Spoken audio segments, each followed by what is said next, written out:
আসসালামু আলাইকুম, সবাই দ্রুত যুক্ত হয়ে যাও। তাহলে ভাই আজকে ক্লাসটা ইনশাল্লাহ দ্রুত শুরু করে দিব। আজকে আমাদের কোষের গঠনের দ্বিতীয় পর্ব, সেকেন্ড লেকচার। অ্যান্ড এই লেকচারটা আমরা ইনশাল্লাহ খুব সুন্দর করে নেওয়ার চেষ্টা করব, কারণ এই অধ্যায়টা নিয়ে বেশ স্টুডেন্টদের সমস্যা থাকে। সো এই সমস্যাটা যেন আর না হয়, এই জন্যই অধ্যায়টা ভাইয়া ওইরকমভাবে গুছিয়ে নেব। ওকে ভাইয়া, ইনশাল্লাহ ভাইয়া শুরু করি। বিসমিল্লাহির রহমানির রহিম। আমরা আজকে কোষীয় কঙ্কাল এই টপিকটা থেকে পড়ব।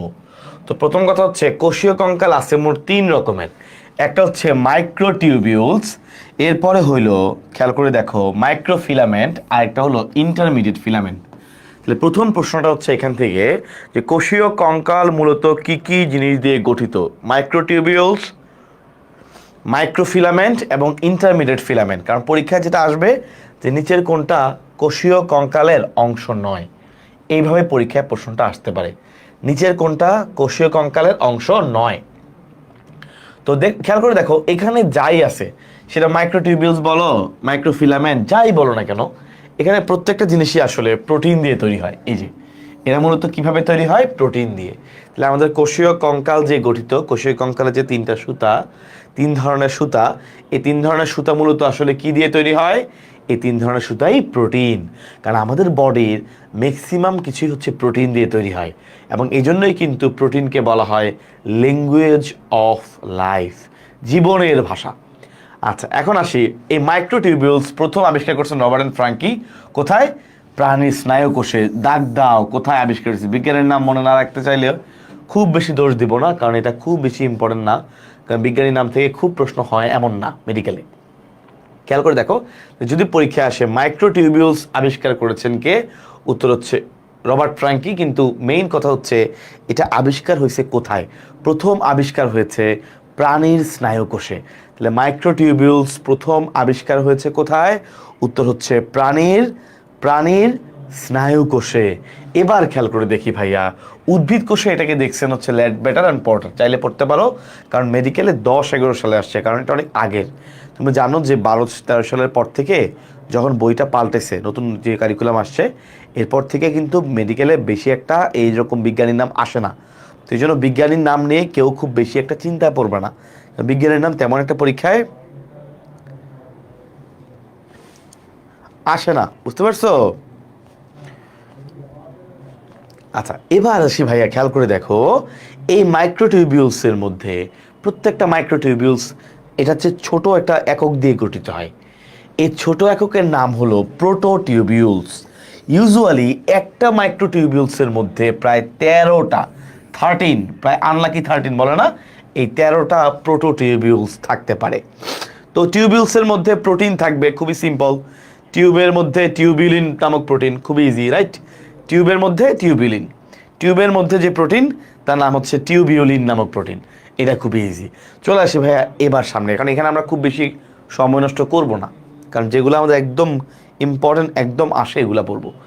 মাইক্রোটিউবিউলসের কাজ নাম্বার 1, খেয়াল করে দেখো মাইক্রোটিউবিউলস। সো টিউব তো বুঝে, এরকম লম্বা লম্বা মনে করো flagella cilia type, flagella cilia এরকম যতগুলো চলনের অংশগ্রহণ করে দেখবা এই যে কোষের মধ্যে ফ্লাজেলা থাকতে পারে, কোষের মধ্যে সিলিয়া থাকতে পারে, এগুলোর মাধ্যমে কিন্তু কোষ চলাচল করতে পারে। তোমরা জানো ফ্লাজেলা কিন্তু চলনে অংশগ্রহণ করতে সহায়তা করে, চলনে।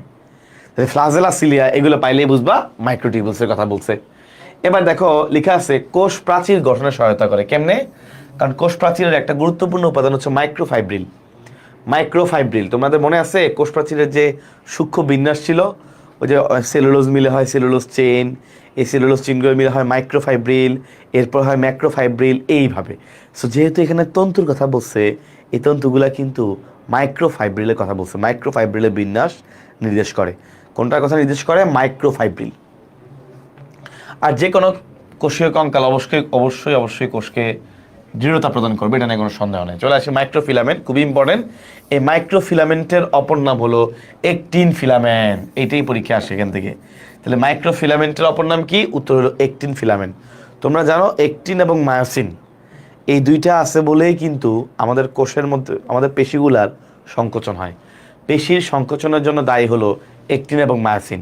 পেশির সংকোচনের জন্য দায়ী কে?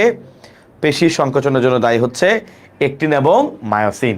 সো এই যে মাইক্রোফিলামেন্টের অপর নাম হচ্ছে একটিন ফিলামেন্ট। এখন চলে আসি আমরা, এই একটিন ফিলামেন্টগুলা কোষ বিভাজনে সহায়তা করে কিভাবে? কারণ সাইটোকাইনেসিস ঘটায়। সাইটোকাইনেসিস মানে হলো সাইটোপ্লাজমের বিভাজন। তাহলে পরীক্ষায় যদি আসে যে সাইটোকাইনেসিস ঘটাইতে সহায়তা করে কোনটা, উত্তর হচ্ছে একটিন ফিলামেন্ট। এই জায়গাটা একটু আনইউজুয়াল, এই জন্য আমি এভাবে বলতেছি। এখন দেখো, তার মানে হচ্ছে কোষ বিভাজন বলুক বা ক্রোমোজোম বলুক, তাহলে কোষ বিভাজন সংক্রান্ত কিছু বললে বুঝবা একটিন ফিলামেন্ট, শেষ। কোষ বিভাজন সংক্রান্ত কিছু যদি পরীক্ষায় আসে বুঝবা এটা উত্তর হলো একটিন ফিলামেন্ট বা মাইক্রোফিলামেন্ট। এখন দেখো, ইন্টারমিডিয়েট ফিলামেন্ট হচ্ছে এই দুজনের মাঝামাঝি একটা, এরা আমাদের কিছু লাগবে না, এটা দাগ দিয়ে রাখো যে বিভিন্ন কোষে মোট কয় ধরনের ইন্টারমিডিয়েট ফিলামেন্ট পাওয়া যায়, উত্তর হচ্ছে 4 ধরনের। এটা এমসিকিউতে আসে যে বিভিন্ন কোষে আমরা কয় ধরনের ইন্টারমিডিয়েট ফিলামেন্ট পেয়ে থাকি, উত্তর হচ্ছে 4 ধরনের। এবার দেখো পারঅক্সিজম, ভেরি ভেরি ভেরি ইম্পর্টেন্ট। পারঅক্সিজম এটার মধ্যে, এটার নামটা, এটার মধ্যে কিন্তু অনেক এনজাইম থাকে এবং এই এনজাইমটা ভেরি ইম্পর্টেন্ট কারণ সে পারঅক্সাইডকে ধ্বংস করে। পারঅক্সাইড কি জিনিস? H2O2, এটাকে বলে পারঅক্সাইড। এটা যে কোনো উদ্ভিদ প্রাণীর জন্য ক্ষতিকর। পারঅক্সাইড হচ্ছে বিষাক্ত। তাহলে পারঅক্সাইডটাকে ধ্বংস করতে হবে। এই পারঅক্সাইডকে ধ্বংস করার জন্য একটা এনজাইম আছে, নাম হলো ক্যাটালেজ। তাহলে পারঅক্সাইডকে ধ্বংস করার জন্য এনজাইমের নাম কি বললাম? ক্যাটালেজ। এইটা হচ্ছে ইম্পর্টেন্ট। তাহলে পারঅক্সিজমের মধ্যে এমন কোন এনজাইম আছে যেটা পারঅক্সাইডকে ধ্বংস করে? উত্তর হচ্ছে ভাইয়া ক্যাটালেজ। তাহলে অক্সিজমের মধ্যে এমন কোন এনজাইম আছে যেটা পারঅক্সাইডকে ধ্বংস করে? উত্তর হচ্ছে ক্যাটালেজ। এখন ভাইয়া এইটা আমাদের বডিতে কোথায় বেশি পাওয়া যায়? আমাদের বডি যেই দুইটা জায়গা ওয়েস্ট প্রোডাক্ট নিয়ে বা দূষিত বস্তু নিয়ে বেশি কাজ করে, ওই দুইটা জায়গাতে পাওয়া যাবে। তোমরা জানো দূষিত বস্তু বা ওয়েস্ট যে প্রোডাক্টগুলো আছে, আমাদের বডির সব কিছু কিন্তু আলটিমেটলি যকৃতের সাথে সম্পর্ক। সব কিছু আলটিমেটলি যকৃত হয়ে যায়। তার মানে লিভারে অবশ্যই আছে, লিভার কোষে। আরেকটা কি? ওয়েস্ট প্রোডাক্ট, পড়ছো না? নাইট্রোজেন গঠিত বর্জ্য পদার্থ আমরা বের করে দেই বৃক্ক রেচনতন্ত্রের মাধ্যমে। Exactly kidney. তাহলে কিডনি এবং লিভার কোষে অধিক থাকে। তাহলে এটার সংখ্যা অধিক কই থাকে? কিডনি এবং লিভার কোষে। তাহলে খুবই ইম্পর্টেন্ট ভাইয়া। তাহলে সবাই আমাকে একটু কমেন্টে যদি উত্তর করে দাও, তোমার মনে থাকবে যে পারঅক্সিজমের মধ্যে প্রধানত কোন এনজাইমটা পাওয়া যায়? উত্তর হচ্ছে ক্যাটালেজ। তাহলে পারঅক্সিজমের মধ্যে প্রধানত এনজাইম পাওয়া যায় ক্যাটালেজ। নেক্সট হচ্ছে যে এটা সবচেয়ে বেশি কোথায় পাওয়া যায়? উত্তর হচ্ছে কিডনি এবং লিভার কোষে। আচ্ছা, নেক্সট এই পারঅক্সিজম অঙ্গন আবিষ্কার করছে স্যার দে দুবে। দাগ দিব হচ্ছে এইটা। আমি এগুলো আসলে এখন পড়াবো না, কারণ এটা প্রথম ক্লাসের পড়া। কার আবরণী একটা, কার আবরণী দুইটা, ভেরি ইম্পর্টেন্ট। তাহলে পারঅক্সিজমের আবরণী হচ্ছে একটা, এক আবরণী বিশিষ্ট। পারঅক্সিজমের আবরণী কয়টা? একটা, এক আবরণী বিশিষ্ট। অঞ্চলের কথা শেষ। এবার চলে আসি ভাইয়া, এই যে এখানে আর তেমন কিছু লাগবে না, চলে আসি গ্লাইঅক্সিজম। ভাইয়া নামের মধ্যে লেখা আছে গ্লাইঅক্সিজম। গ্লাই মানে গ্লাইকোজেন, গ্লাইকোজেন মানে শর্করা। সো এটা শর্করার কথা ইন্ডিকেট করবে যে গ্লাইঅক্সিজম, গ্লাই মানে হচ্ছে গ্লাইকোজেন মানে শর্করা। সো আলটিমেটলি এটা শর্করার কথা বুঝাবে, বাট আসলে শর্করা না। তাহলে যদি পরীক্ষা আসে এই গ্লাইঅক্সিজম পাওয়া যায় কোন ধরনের কোষে? যে কোষ কি শর্করা সঞ্চয় করে নাকি অন্য কিছু? দেখো নামের মধ্যে গ্লাই আছে দেখে তোমরা ভাববা মনে হয় শর্করা, কিন্তু আসলে শর্করা না। নামের মধ্যে গ্লাই থাকলেও এটা আসলে পাওয়া যায় বীজের লিপিড সঞ্চয়ী কোষে। এটা কোথায় পাওয়া যায় ভাইয়া? বীজের লিপিড সঞ্চয়ী কোষে। দাগ দাও। তাহলে গ্লাইঅক্সিজম মূলত পাওয়া যায় কোথায়? চর্বি লিপিড সঞ্চয়ী কোষে। গ্লাই দেখে আবেগাত্মক হয়ে ভাইয়া ভাইয়া ভাইয়া শর্করা না, গ্লাই দেখে আবেগাত্মক হওয়া যাবে না। এবং এর ভিতর সবকিছুই চর্বি লিপিড। দেখো এই যে স্নেহ পদার্থ বিপাকের এনজাইম, মানে চর্বি জাতীয় বা লিপিড ধরনের পদার্থ বিপাকের এনজাইম থাকে। সো আলটিমেটলি সব কিছু ওরা লিপিড নিয়ে কাজ করে, চর্বি নিয়ে কাজ করছে। এরপরে দেখো এখানে যে তেল বীজের কোষ, তেল মানে তো এক ধরনের লিপিড। তেল বীজের কোষে আবার গ্লাইঅক্সিজম পাওয়া যায়। তার মানে গ্লাইঅক্সিজমের গ্লাই দেখে শর্করা না ভেবে মনে রাখবা এটা সবকিছু হচ্ছে লিপিড সম্পর্কিত, সবকিছু হচ্ছে লিপিড সম্পর্কিত। চলে আসি ভাই সামনের দিকে। কোষ গহ্বর, আমরা সবাই জানি কোষ গহ্বরের যে একটা পাতলা একটা আবরণী থাকে। কোষ গহ্বরের একটা আলাদা পর্দা আছে, কোষ গহ্বরের একটা আলাদা আবরণী আছে। এই কোষ গহ্বরের আবরণীকে কি বলে? খুবই ইম্পর্টেন্ট, 3 স্টার ইম্পর্টেন্ট। দাগ দাও ভাইয়া। কোষ গহ্বরকে যে পাতলা পর্দা ঘিরে রাখে তার নাম হচ্ছে tonoplast. Very very very important. কোষ গহ্বরকে যে পাতলা পর্দা আবৃত করে রাখে তাকে বলা হয় টনোপ্লাস্ট, এটা নিয়ে নো ডাউট, এটা নিয়ে কেউ চিন্তা করবে না। তাহলে কোষ গহ্বরকে যে পাতলা পর্দা ঢেকে রাখে এটাকে আমরা কি বলবো? টনোপ্লাস্ট। এবার চলে আসি দেখি ভাইয়া, এই যে কোষ গহ্বর, এইটা কিন্তু যেহেতু ভিতরে অনেক বেশি রস থাকে, ভিতরে স্পেস আছে, এটাই কিন্তু আলটিমেটলি কোষের যে পিএইচ, হাইড্রোজেন আয়নের ঘনমাত্রা, ওই যে ঋণাত্মক লগারিদম। ওকে, তাহলে কোষের যে পিএইচ, আমরা সবাই জানি কোষের একটা নির্দিষ্ট পিএইচ থাকাটা ইম্পর্টেন্ট। কোষ অম্লীয় হলেও খারাপ, ক্ষারীয় হলেও খারাপ। সো কোষের অভ্যন্তরে পিএইচ খুব ইম্পর্টেন্ট, ভেরি ইম্পর্টেন্ট। কোষের অভ্যন্তরে পিএইচ রক্ষা করে কে? উত্তর হচ্ছে কোষ গহ্বর। তাহলে ভাইয়া কোষের অভ্যন্তরে পিএইচ রক্ষা করে কে? উত্তর হচ্ছে কোষ গহ্বর। তাহলে কোষ গহ্বরের কাজ হচ্ছে কোষের অভ্যন্তরে পিএইচ রক্ষা করা, এটা নিয়ে কোনো সন্দেহ নাই ইনশাল্লাহ, বুঝতে পারছো? তাহলে কোষ গহ্বরের কাজ হচ্ছে কোষের অভ্যন্তরে পিএইচ। এখন তোমাদের ওই যে আরেকটা বইয়ের মধ্যে, বুঝছো ভাইয়া, আরেকটা বইয়ের মধ্যে এটা লেখা সাইটোপ্লাজম, আরেকটা বইয়ের মধ্যে লেখা সাইটোপ্লাজম। এখন ওটা নিয়ে কোনো টেনশন করো না তোমরা, যদি কোষ গহ্বর অপশনের মধ্যে পাও কোষ গহ্বর দাগাইতে পারো, কারণ আলটিমেটলি তুমি তো মেইন বই পড়তেছো একটা, তোমার এত ভয় পাওয়ার দরকার নাই, তুমি সাইটোপ্লাজমই দাগাবা, ঠিক আছে?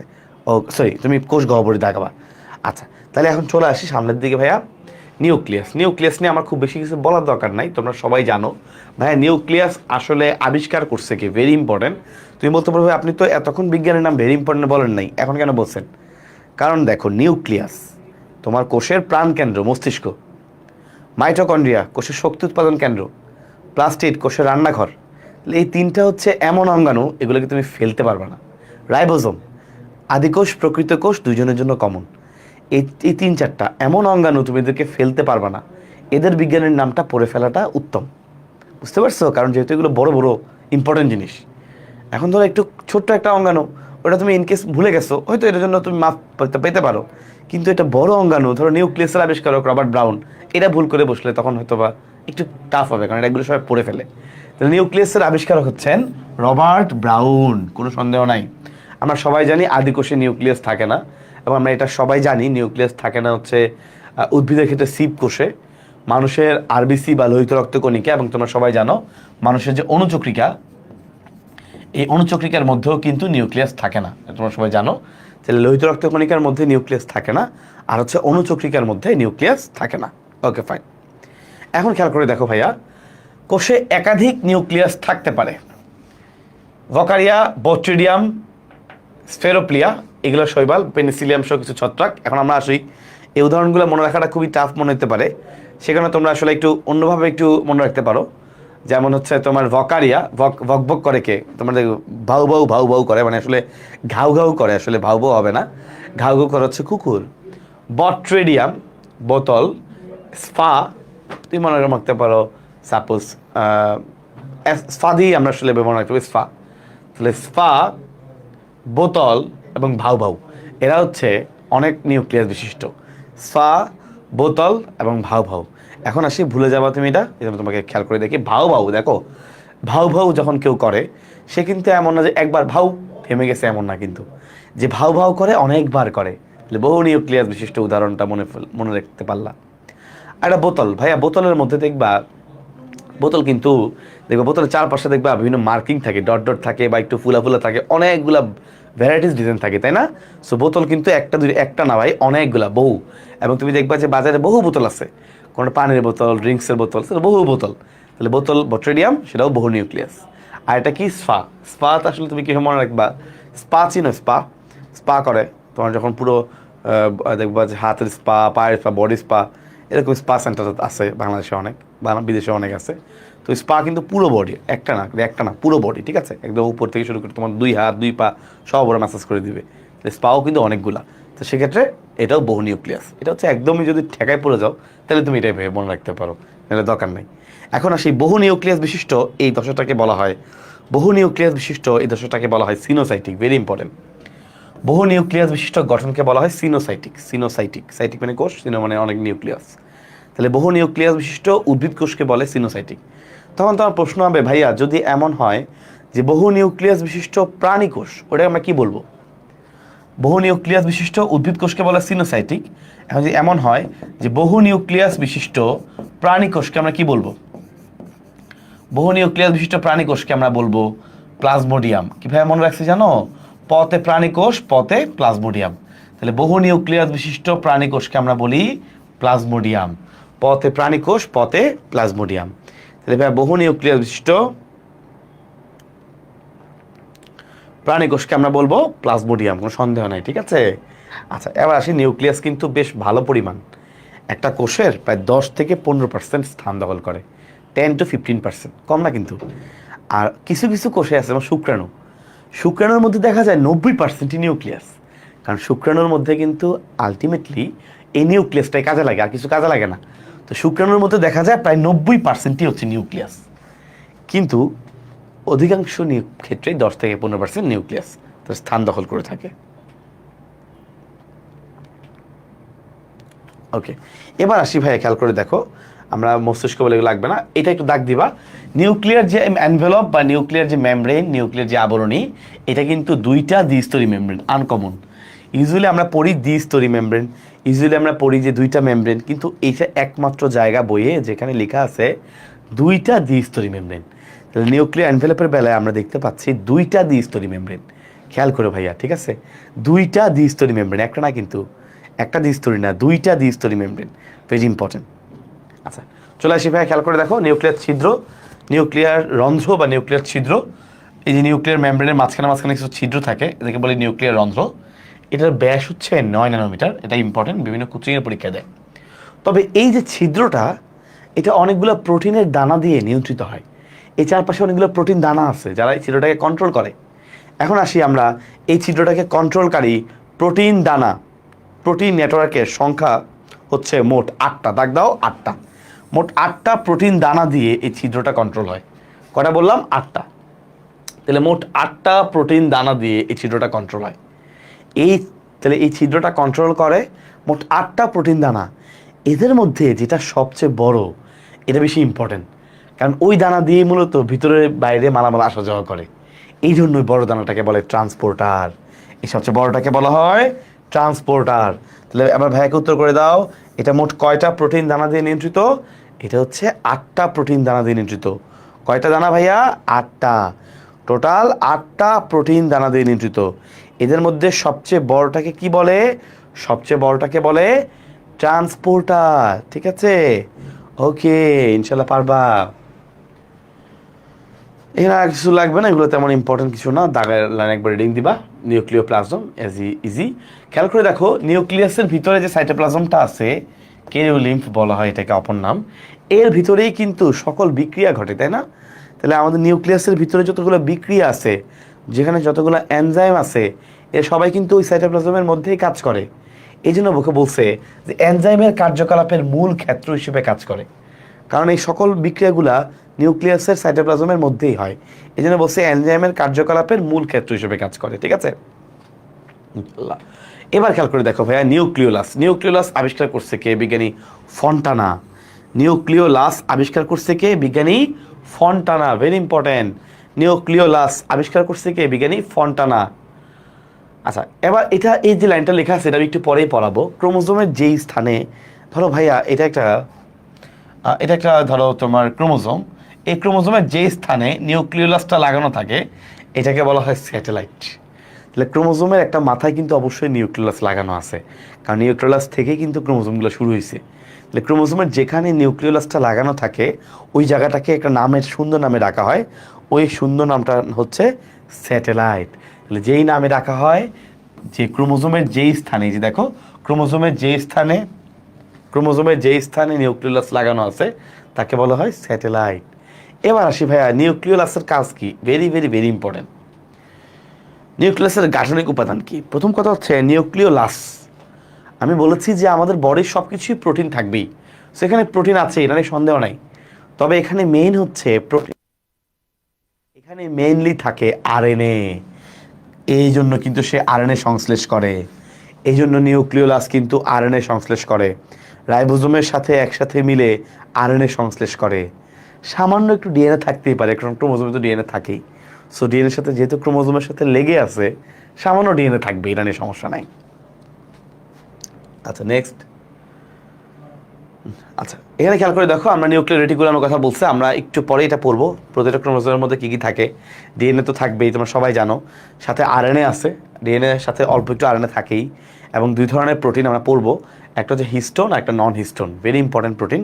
হিস্টোনকে বলা হয় নিউক্লিক অ্যাসিড প্রোটিন, কারণ নিউক্লিক অ্যাসিডের মধ্যে থাকে, এই জন্য বলা হয় নিউক্লিক অ্যাসিড প্রোটিন। ঠিক আছে, চলে আসি আমরা সামনের দিকে ভাইয়া।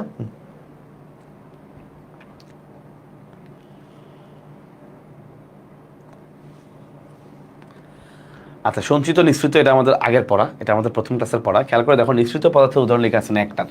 এটা অনেকে ভুল করে বসে, অনেকে পরীক্ষায় আসলে নিঃসৃত পদার্থ নেকটার চিন্তা করতে পারে না, অনেকে ভুল দেখায়। দেখো ভাইয়া, নিঃসৃত পদার্থ হচ্ছে পিগমেন্ট, পিগমেন্ট মানে হচ্ছে রঞ্জক পদার্থ, এনজাইম, হরমোন। এরপর নেকটার, নেকটার শব্দের অর্থ হচ্ছে মধু। তো অনেকে ভাবে কি নেকটার মনে বর্জ্য পদার্থ, না, নেকটার কিন্তু বর্জ্য পদার্থ না, নেকটার হচ্ছে নিঃসৃত পদার্থ। খেয়াল রাখো, নেকটার কিন্তু বর্জ্য পদার্থ না। নেকটার কি? নেকটার হলো নিঃসৃত। কারণ মধু, মধু কি বর্জ্য নাকি? না, মধু হলো নিঃসৃত পদার্থ। এখন আসি ভাইয়া, দেখো তো যে বর্জ্য পদার্থগুলো আছে এদের মধ্যে প্রধান যে খনিজ ক্রিস্টাল, আমাদের বডিতে প্রধান যে খনিজ ক্রিস্টাল বর্জ্যগুলোর মধ্যে আর কি, উদ্ভিদের ক্ষেত্রে আমাদের না, আমাদের তো ধরো ক্যালসিয়াম কার্বনেট হইতে হয়ে অনেক সময় চুনা পাথর হয়ে আমাদের বিভিন্ন জায়গায় পাথর জমা হয়, না। উদ্ভিদের ক্ষেত্রে প্রধান খনিজ ক্রিস্টাল হচ্ছে ক্যালসিয়াম অক্সালেট। উদ্ভিদের ক্ষেত্রে প্রধান খনিজ ক্রিস্টালের নাম কি? Calcium oxalate. Very very very important. কখনো কখনো এরা শক্ত হয়ে একদম সুইয়ের মতো অবস্থান করে, সুইয়ের মতো, সূচের মতো, তখন এদেরকে বলা হয় সূচের মতো। মনে রাখবা, সূচের মতো হচ্ছে রাফি। রাফি একটা ছেলে, কথাবার্তা সবসময় সুইয়ের মতো। উত্তর হচ্ছে র্যাফাইড। যখন এরা সূচের মতো অবস্থান করে এটাকে আমরা বলি র্যাফাইড। এবার আসি আঙ্গুরের থোকা, অনেক সময় আঙ্গুরের থোকার মতো অবস্থান করে। যদি কেউ আঙ্গুরের থোকার মতো অবস্থান করে, এদেরকে নিশ্চয়ই তোমাকে অবশ্যই থলি নিতে হবে। একটা আমরা যখন আঙ্গুর কিনি, আমরা কি হাত দিয়ে ধরে নিয়ে আসি আঙ্গুর? একটা একটা পুরো একটা ইয়ে ধরে না, কারণ আঙ্গুর খুলে খুলে পড়বে, থলির মধ্যে আছে তো আঙ্গুরের থোকা, থোকা থেকে খুলে খুলে পড়বে।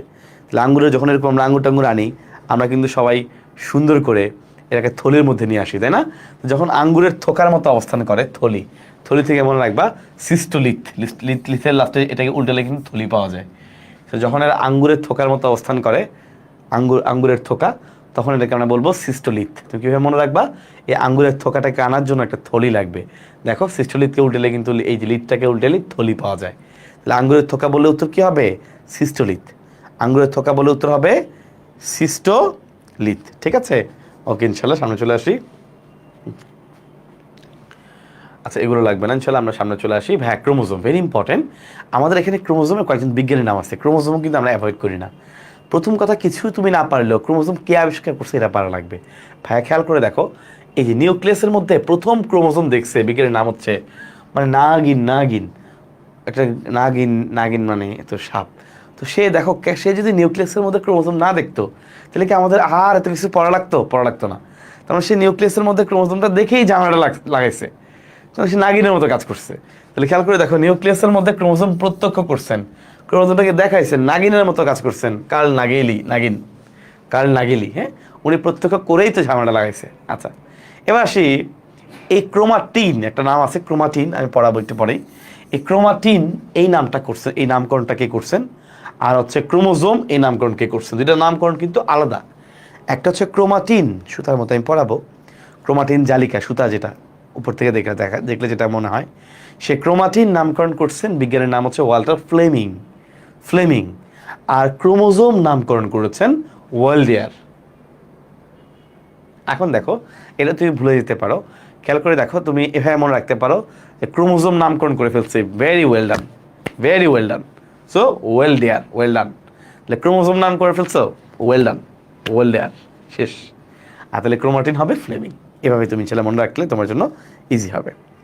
ঠিক আছে বন্ধু, ওকে, ইনশাল্লাহ পারবা। তো ক্রোমোজোমকেই বলা হয়ে থাকে বংশগতির বৈশিষ্ট্যের বাহক এবং ধারক। আমরা সবাই জানি ক্রোমোজোমই হচ্ছে আমাদের বংশ পরম্পরায় বৈশিষ্ট্যগুলোকে আদান প্রদান করে। এখন আসি, সর্বপ্রথম মানুষের ক্রোমোজোম সংখ্যা প্রকাশ করেন কে? সর্বপ্রথম মানুষের ক্রোমোজোম সংখ্যা প্রকাশ করেছেন কে? খেয়াল করে দেখো, নামটা খুব সুন্দর, থিওফিলাস পেইন্টার। এখন তোমরা বলো তো, পেইন্টার, পেইন্টার মানে কি? যে পেইন্ট করে, তাই না?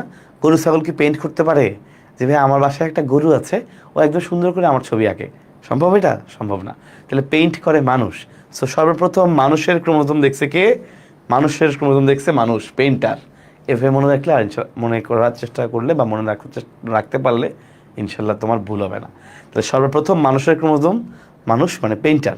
তাহলে সর্বপ্রথম মানুষের ক্রোমোজোম এটা ক্রোমোজোমটা সংখ্যা প্রকাশ করেছেন কে? উত্তর হচ্ছে পেইন্টার। ঠিক আছে, ইনশাল্লাহ ভুল হবে না। এখানে সর্বোচ্চ সর্বনিম্ন দেয়া আছে, প্রাণীতে সর্বনিম্ন 2টা, গোলকৃমির ক্ষেত্রে আছে। আর সর্বোচ্চ হচ্ছে রেডিওলারা, যেহেতু প্রোটোজোয়ার বেলায় আমরা সবাই জানি, মানুষের ক্ষেত্রে সংখ্যাটা সবাই পারি। মানুষের ক্রোমোজোম সংখ্যা হচ্ছে 46টা, 46, 23 জোড়া। এটা নিয়ে আমার মনে হয় কারো সন্দেহ নাই, তাই না? আচ্ছা, একটা বক্স আছে তোমাদের এখানে, এই বক্স দেখে তোমরা অনেকেই ঘাবড়ে যাও। ঘাবড়ানো কিছু নেই, আসো আমরা একটু পড়ি বক্সটা। হ্যাঁ ভাই, খেয়াল করো, ধানের ক্রোমোজোম সংখ্যা হচ্ছে 24। অনেক সময় দেখবা তোমাদেরকে বলে ধানের পরিবর্তে, মানে ভাতের পরিবর্তে রুটি খান। রুটি হয় গম দিয়ে, তাই না? গমের রুটি।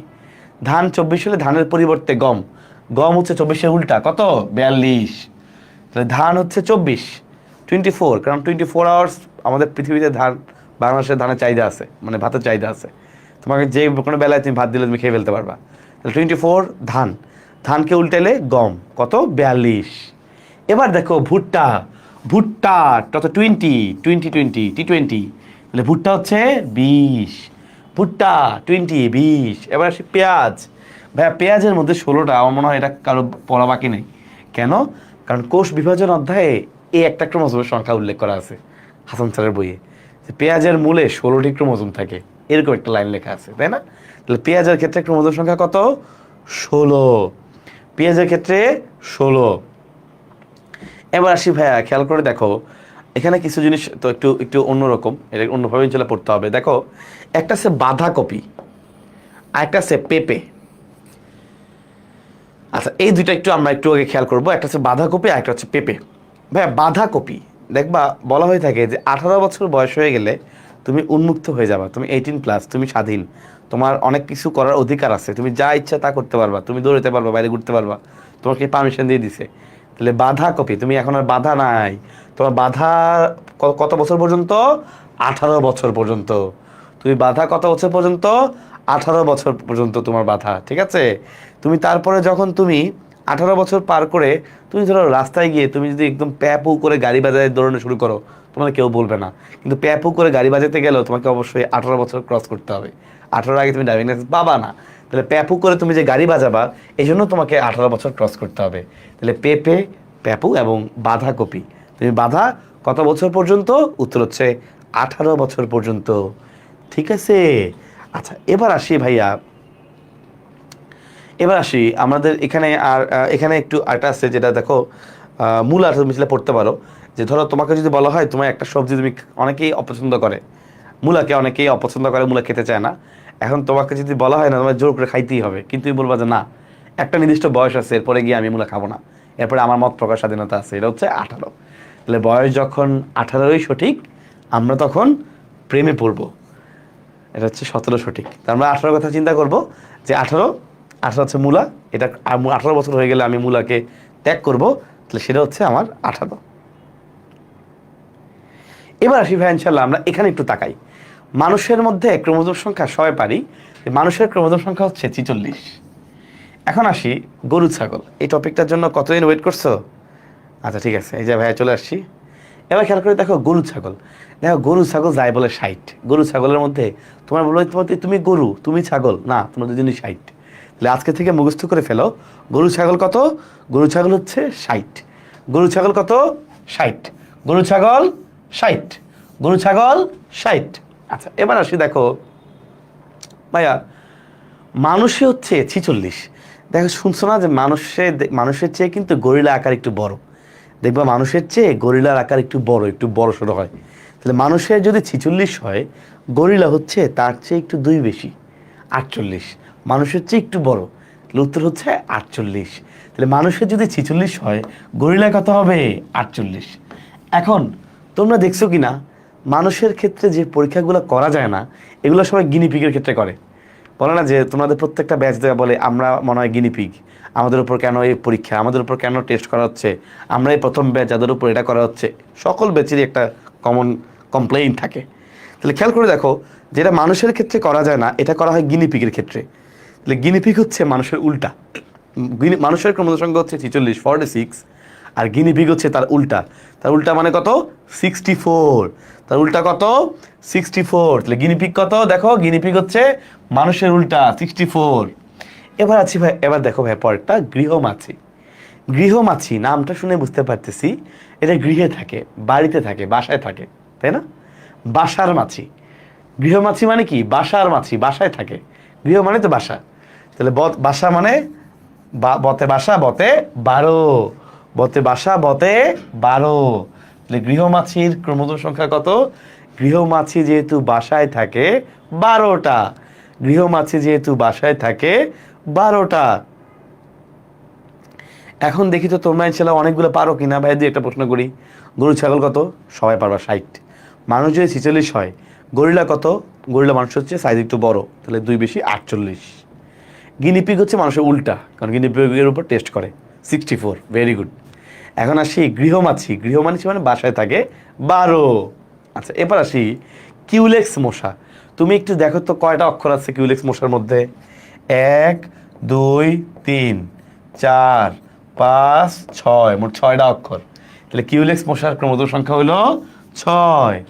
কিউলেক্স মশার ক্রোমোজোম সংখ্যা কত? 6। ঠিক আছে, তাহলে কিউলেক্স মশার ক্রোমোজোম সংখ্যা কত? 6টা। এখন আসি ভাইয়া গোল কৃমি। এটা তো পড়তেই হবে, কেন? কারণ এটা ক্রোমোজোম সংখ্যা সবচেয়ে কম, 2টা। প্রথম পড়ে আসছিলাম, সবচেয়ে কম। এখন তোমরা জানো মানুষ কিন্তু সবসময় রেশমি কাপড় পরে। মানুষ ওই যে রেশমি চুড়ি, লাইনও আছে, রেশমি চুড়ি, রেশমি কাপড়। মানুষ কিন্তু রেশমি খুব পছন্দ করে, এবং রেশমি কাপড়, রেশমি চুড়ি এটা মানুষের বাঙালির সাথে আবেগের সাথে জড়িত, বাঙালির ঐতিহ্যের সাথে জড়িত। তাহলে বাঙালির সাথে, মানুষের সাথে একটা খুব খুব কাছাকাছি জড়িত হচ্ছে রেশম পোকা। তাহলে মানুষের ক্রোমোজোম সংখ্যা 46, রেশম পোকাও 46। তাহলে মানুষের ক্রোমোজোম সংখ্যার সাথে মিল রেখে ক্রোমোজোম সংখ্যা হচ্ছে রেশম পোকার কত? 46। তাহলে মানুষের ক্রোমোজোম সংখ্যার সাথে মিল রেখে ক্রোমোজোম সংখ্যা হচ্ছে রেশম পোকার কত ভাইয়া? 46। এবার দেখো হাইড্রা। এটা কিন্তু অনেকেই জানো না, হাইড্রা কিন্তু 32। হাইড্রার ক্রোমোজোম সংখ্যা হলো 32। এটা ওই অধ্যায়ে থাকলে ভালো ছিল, কিন্তু ওই অধ্যায়ে দেয় না, এই অধ্যায়ে দিছে। তাহলে হাইড্রার ক্রোমোজোম সংখ্যা কত? 32। ঠিক আছে, তাহলে ইনশাল্লাহ দেখো ভাইয়া কিন্তু অলরেডি তোমাকে অনেক কিছু পড়াইছি। আরেকটা ক্লাস পড়তে পারো কবুতর। কবুতর এটা মনে রাখতে পারো। দেখবা যে তুমি যদি কোনো পরীক্ষায় ভালো রেজাল্ট করো, বা কোনো একটা বড় প্রোগ্রাম হয়েছে মনে করো তোমাদের কলেজে, A+ প্রাপ্তিদের সংবর্ধনা, দেখবা অনুষ্ঠানটা শুভ সূচনা করে, পতাকা উড়ায়, পতাকাটা উপরে উঠায় আর কিছু কবুতর ছেড়ে দেয়, তাই না? তুমি যে ভালো রেজাল্ট করেছো, A+ পেয়েছো, এটার অনুষ্ঠানের সূচনা করা হয় কবুতর ছাড়ার মাধ্যমে। তাহলে কবুতর A+-এর প্রতীক, কবুতর A+-এর প্রতীক, কবুতর হচ্ছে 80। কবুতর A+-এর প্রতীক, তাহলে কবুতর হচ্ছে ভাইয়া 80। তাহলে বলো তোমার আমি কয়টা সহজ করে দিলাম? আর কি লাগবে তুমি দেখো, অনেকগুলো তোমাকে সহজ করে দিছি। আচ্ছা, লাস্টে আমরা এই দুইটা হাইট পড়তে পারি, গোলালু এবং টমেটো। গোলালু এবং টমেটো। আচ্ছা, গোলালু এবং টমেটো। গোলালু হচ্ছে 48, তার অর্ধেক হচ্ছে টমেটো। এখন এই গোলালু 48 বলে ভুল হইতে পারে, খেয়াল করে দেখো। ওই যে গরিলা ছিল না, গরিলা, গতে গরিলা 48, গতে গোলালু। গোলালু কত? 48। আর গোলালুর অর্ধেক হচ্ছে টমেটো। গতে গরিলা 48, গতে গরু, সরি গরু না, গতে গোলালু, এটাও 48। আর সে গোলালুর অর্ধেক হচ্ছে টমেটো। তাহলে টমেটো কত? টমেটো হচ্ছে 24। তাহলে দেখো ভাই, আলহামদুলিল্লাহ তোমাকে আজকে যে সংখ্যাগুলো পড়াইছি, তোমার ইনশাল্লাহ ভুল হওয়ার সুযোগ নাই। তুমি দেখো, তুমি মিলাই দেখো, তুমি একটু চিন্তা করে দেখো যে এখানে আমি অনেকগুলো পড়াইছি, যারা তোমরা অনেকেই আছো যারা কখনোই হতে পারতা না, কিন্তু ইনশাল্লাহ আজকের পরে তোমাদের এগুলো আর সমস্যা হবে না। ঠিক আছে ভাইয়া, কিন্তু কম না, কিন্তু তোমার ক্লাসের মধ্যে প্রায় 4টা 5 6 7 8 9, এরপরে হচ্ছে ওখানে 10 11 12 13 14 15 16 17 18 19 20, প্রায় 20 21টা পড়াইছি ক্লাসের মধ্যেই ক্রমোত্তম সংখ্যা। ঠিক আছে, ঠিক আছে ভাইয়া, পারবা কিনা বলো, সবাই পারবা কিনা? যারা আগে পারতা না, তোমাদের কি ইজি হয়েছে না ভাইয়া? ইনশাল্লাহ ইজি হয়েছে, তাই না? ওকে,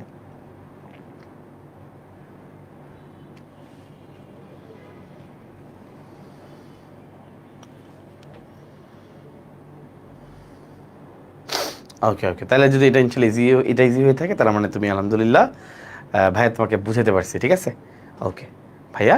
তাহলে আমরা এখন সামনে আসি। আর কি বাকি আছে? আর কিছু বাকি আছে, পাঠ পড়তে পারো, পাঠ 14। পাট এবং শশা একসাথে, পাট শশা জব এগুলো 14, কাছাকাছি সংখ্যা তিনটাই। কলা হচ্ছে 44, 44। তো কলা এবং খরগোশ আমরা একটু এভাবে পড়ি অনেক সময়, যে মানুষ হচ্ছে 40, খরগোশ মানুষ হচ্ছে একটু ছোট 44, এবং মানুষ কলা খায়। আর কলার যে তোমার কি বলে ছিলকা বা চুলকা, ওটা হচ্ছে দেখা যাচ্ছে খরগোশে, সেই হিসেবে খরগোশ কলা একসাথে 44 হবে। চাইলে তুমি এভাবে পড়তে পারো, বাট আই থিঙ্ক এটা আর প্রয়োজন নাই। ইনশাল্লাহ তোমাদেরকে যা পড়াইছি আশা করি তোমাদের মুখস্থ হয়ে যাওয়ার কথা। ভাইয়া সামনের দিকে যাচ্ছি। তো মানবদেহে ক্রোমোজোমের গড় দৈর্ঘ্যটা মাস্ট পড়বা। মানবদেহে ক্রোমোজোমের গড় দৈর্ঘ্য হচ্ছে 4 থেকে 6 মাইক্রোমিটার। মানবদেহে ক্রোমোজোমের গড় দৈর্ঘ্য হচ্ছে ভাইয়া 4 থেকে 6 মাইক্রোমিটার ইনশাল্লাহ।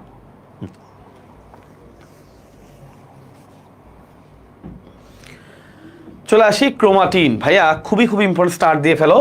ক্রোমোজোমের মূল উপাদান কোনটা? ক্রোমোজোমের মূল উপাদান হচ্ছে ক্রোমাটিন। তোমরা সবাই জানো এর মধ্যেই মূলত ডিএনএ থাকে।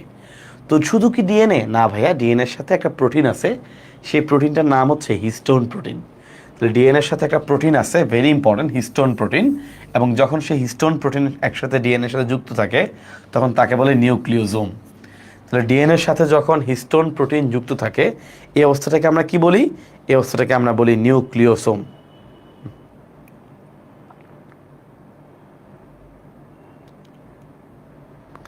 আচ্ছা যাই হোক, তাহলে ক্রোমোজোমের মূল উপাদান হচ্ছে ক্রোমাটিন, ভেরি ইম্পর্টেন্ট। ক্রোমোজোমের মূল উপাদান হচ্ছে ক্রোমাটিন, এবং সেই ক্রোমোজোমের মূল উপাদান হচ্ছে ক্রোমাটিন। এরপরে খেয়াল করে দেখো, যেটা অলরেডি বলেছি, যে ডিএনএর সাথে একটা স্পেশাল প্রোটিন থাকে, প্রোটিনটার নাম কি? এই প্রোটিনটার নাম হচ্ছে হিস্টোন প্রোটিন। ওকে, যেটা বলতে লাগছিলাম যে আমাদের ডিএনএর সাথে যে প্রোটিন থাকে তার নাম হচ্ছে হিস্টোন প্রোটিন, এবং ডিএনএ এবং হিস্টোন প্রোটিন মিলে একসাথে যখন থাকে এই অবস্থাটাকে আমরা বলি নিউক্লিওজোম। তাহলে ডিএনএ এবং হিস্টোন প্রোটিন যখন একসাথে থাকে নাম হচ্ছে নিউক্লিওজোম। এবার দেখো ভাইয়া, আমরা এই ক্রোমাটিনকে দুই ভাগে ভাগ করতে পারি।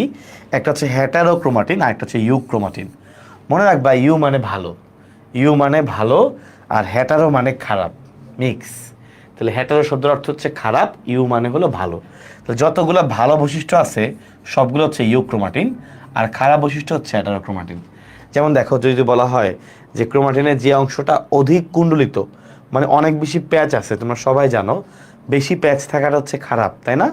অধিক কুণ্ডলিত বা অধিক প্যাচ থাকাটা খারাপ। তাহলে অধিক কুণ্ডলিত অধিক প্যাচ মানে হচ্ছে খারাপ, তাহলে এটা হচ্ছে হেটারোক্রোমাটিন। নেক্সট খেয়াল করে দেখো, নিষ্ক্রিয় ডিএনএ থাকে। তো ডিএনএ নিষ্ক্রিয় থাকাটা তো খারাপ, তাহলে নিষ্ক্রিয় ডিএনএ বলছে মানে এটা হচ্ছে হেটারোক্রোমাটিন। আর উল্টা বলে, যেমন কম কুণ্ডলিত, প্যাচ কম, এটা ভালো, ইউক্রোমাটিন।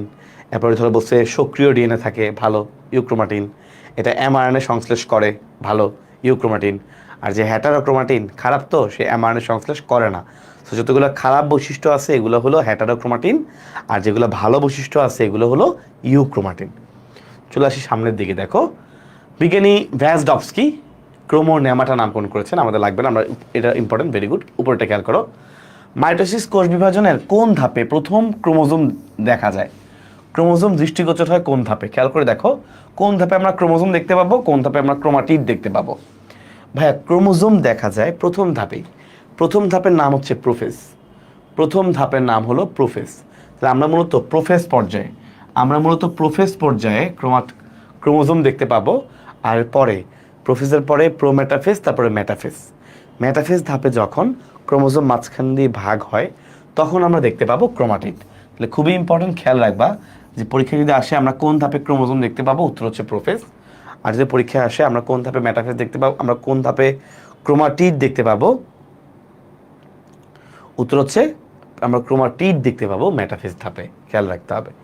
এবার আসি ভাইয়া সেন্ট্রোমিয়ার। আমরা সবাই জানি ক্রোমোজোমের মাঝখানে এই যে জায়গাটা, যেখানে পুরো ক্রোমোজোমটা কালার ধারণ করে, রং ধারণ করে, কিন্তু এই জায়গাটা রং ধারণ করে অরঞ্জিত অঞ্চল, এটাই হচ্ছে সেন্ট্রোমিয়ার। এটাই হচ্ছে সেন্ট্রোমিয়ার। আমরা জানি নর্মালি ক্রোমোজোমে আসলে একটা মাত্র সেন্ট্রোমিয়ার থাকে, তবে ব্যতিক্রম হইতে পারে, কিছু ব্যতিক্রম হইতে পারে, এটা আমরা দেখব। খেয়াল করে দেখো, আমরা এখানে সেন্ট্রোমিয়ারের লাগবে না, সেন্ট্রোমিয়ারের যে এখানে আসলে মাইক্রোটিউবিউল সংযুক্ত থাকে তাকে বলে কাইনেটোকর। এটা একটু রিডিং দিবা। সেন্ট্রোমিয়ারের কোন জায়গায় মাইক্রোটিউবিউল সংযুক্ত থাকে?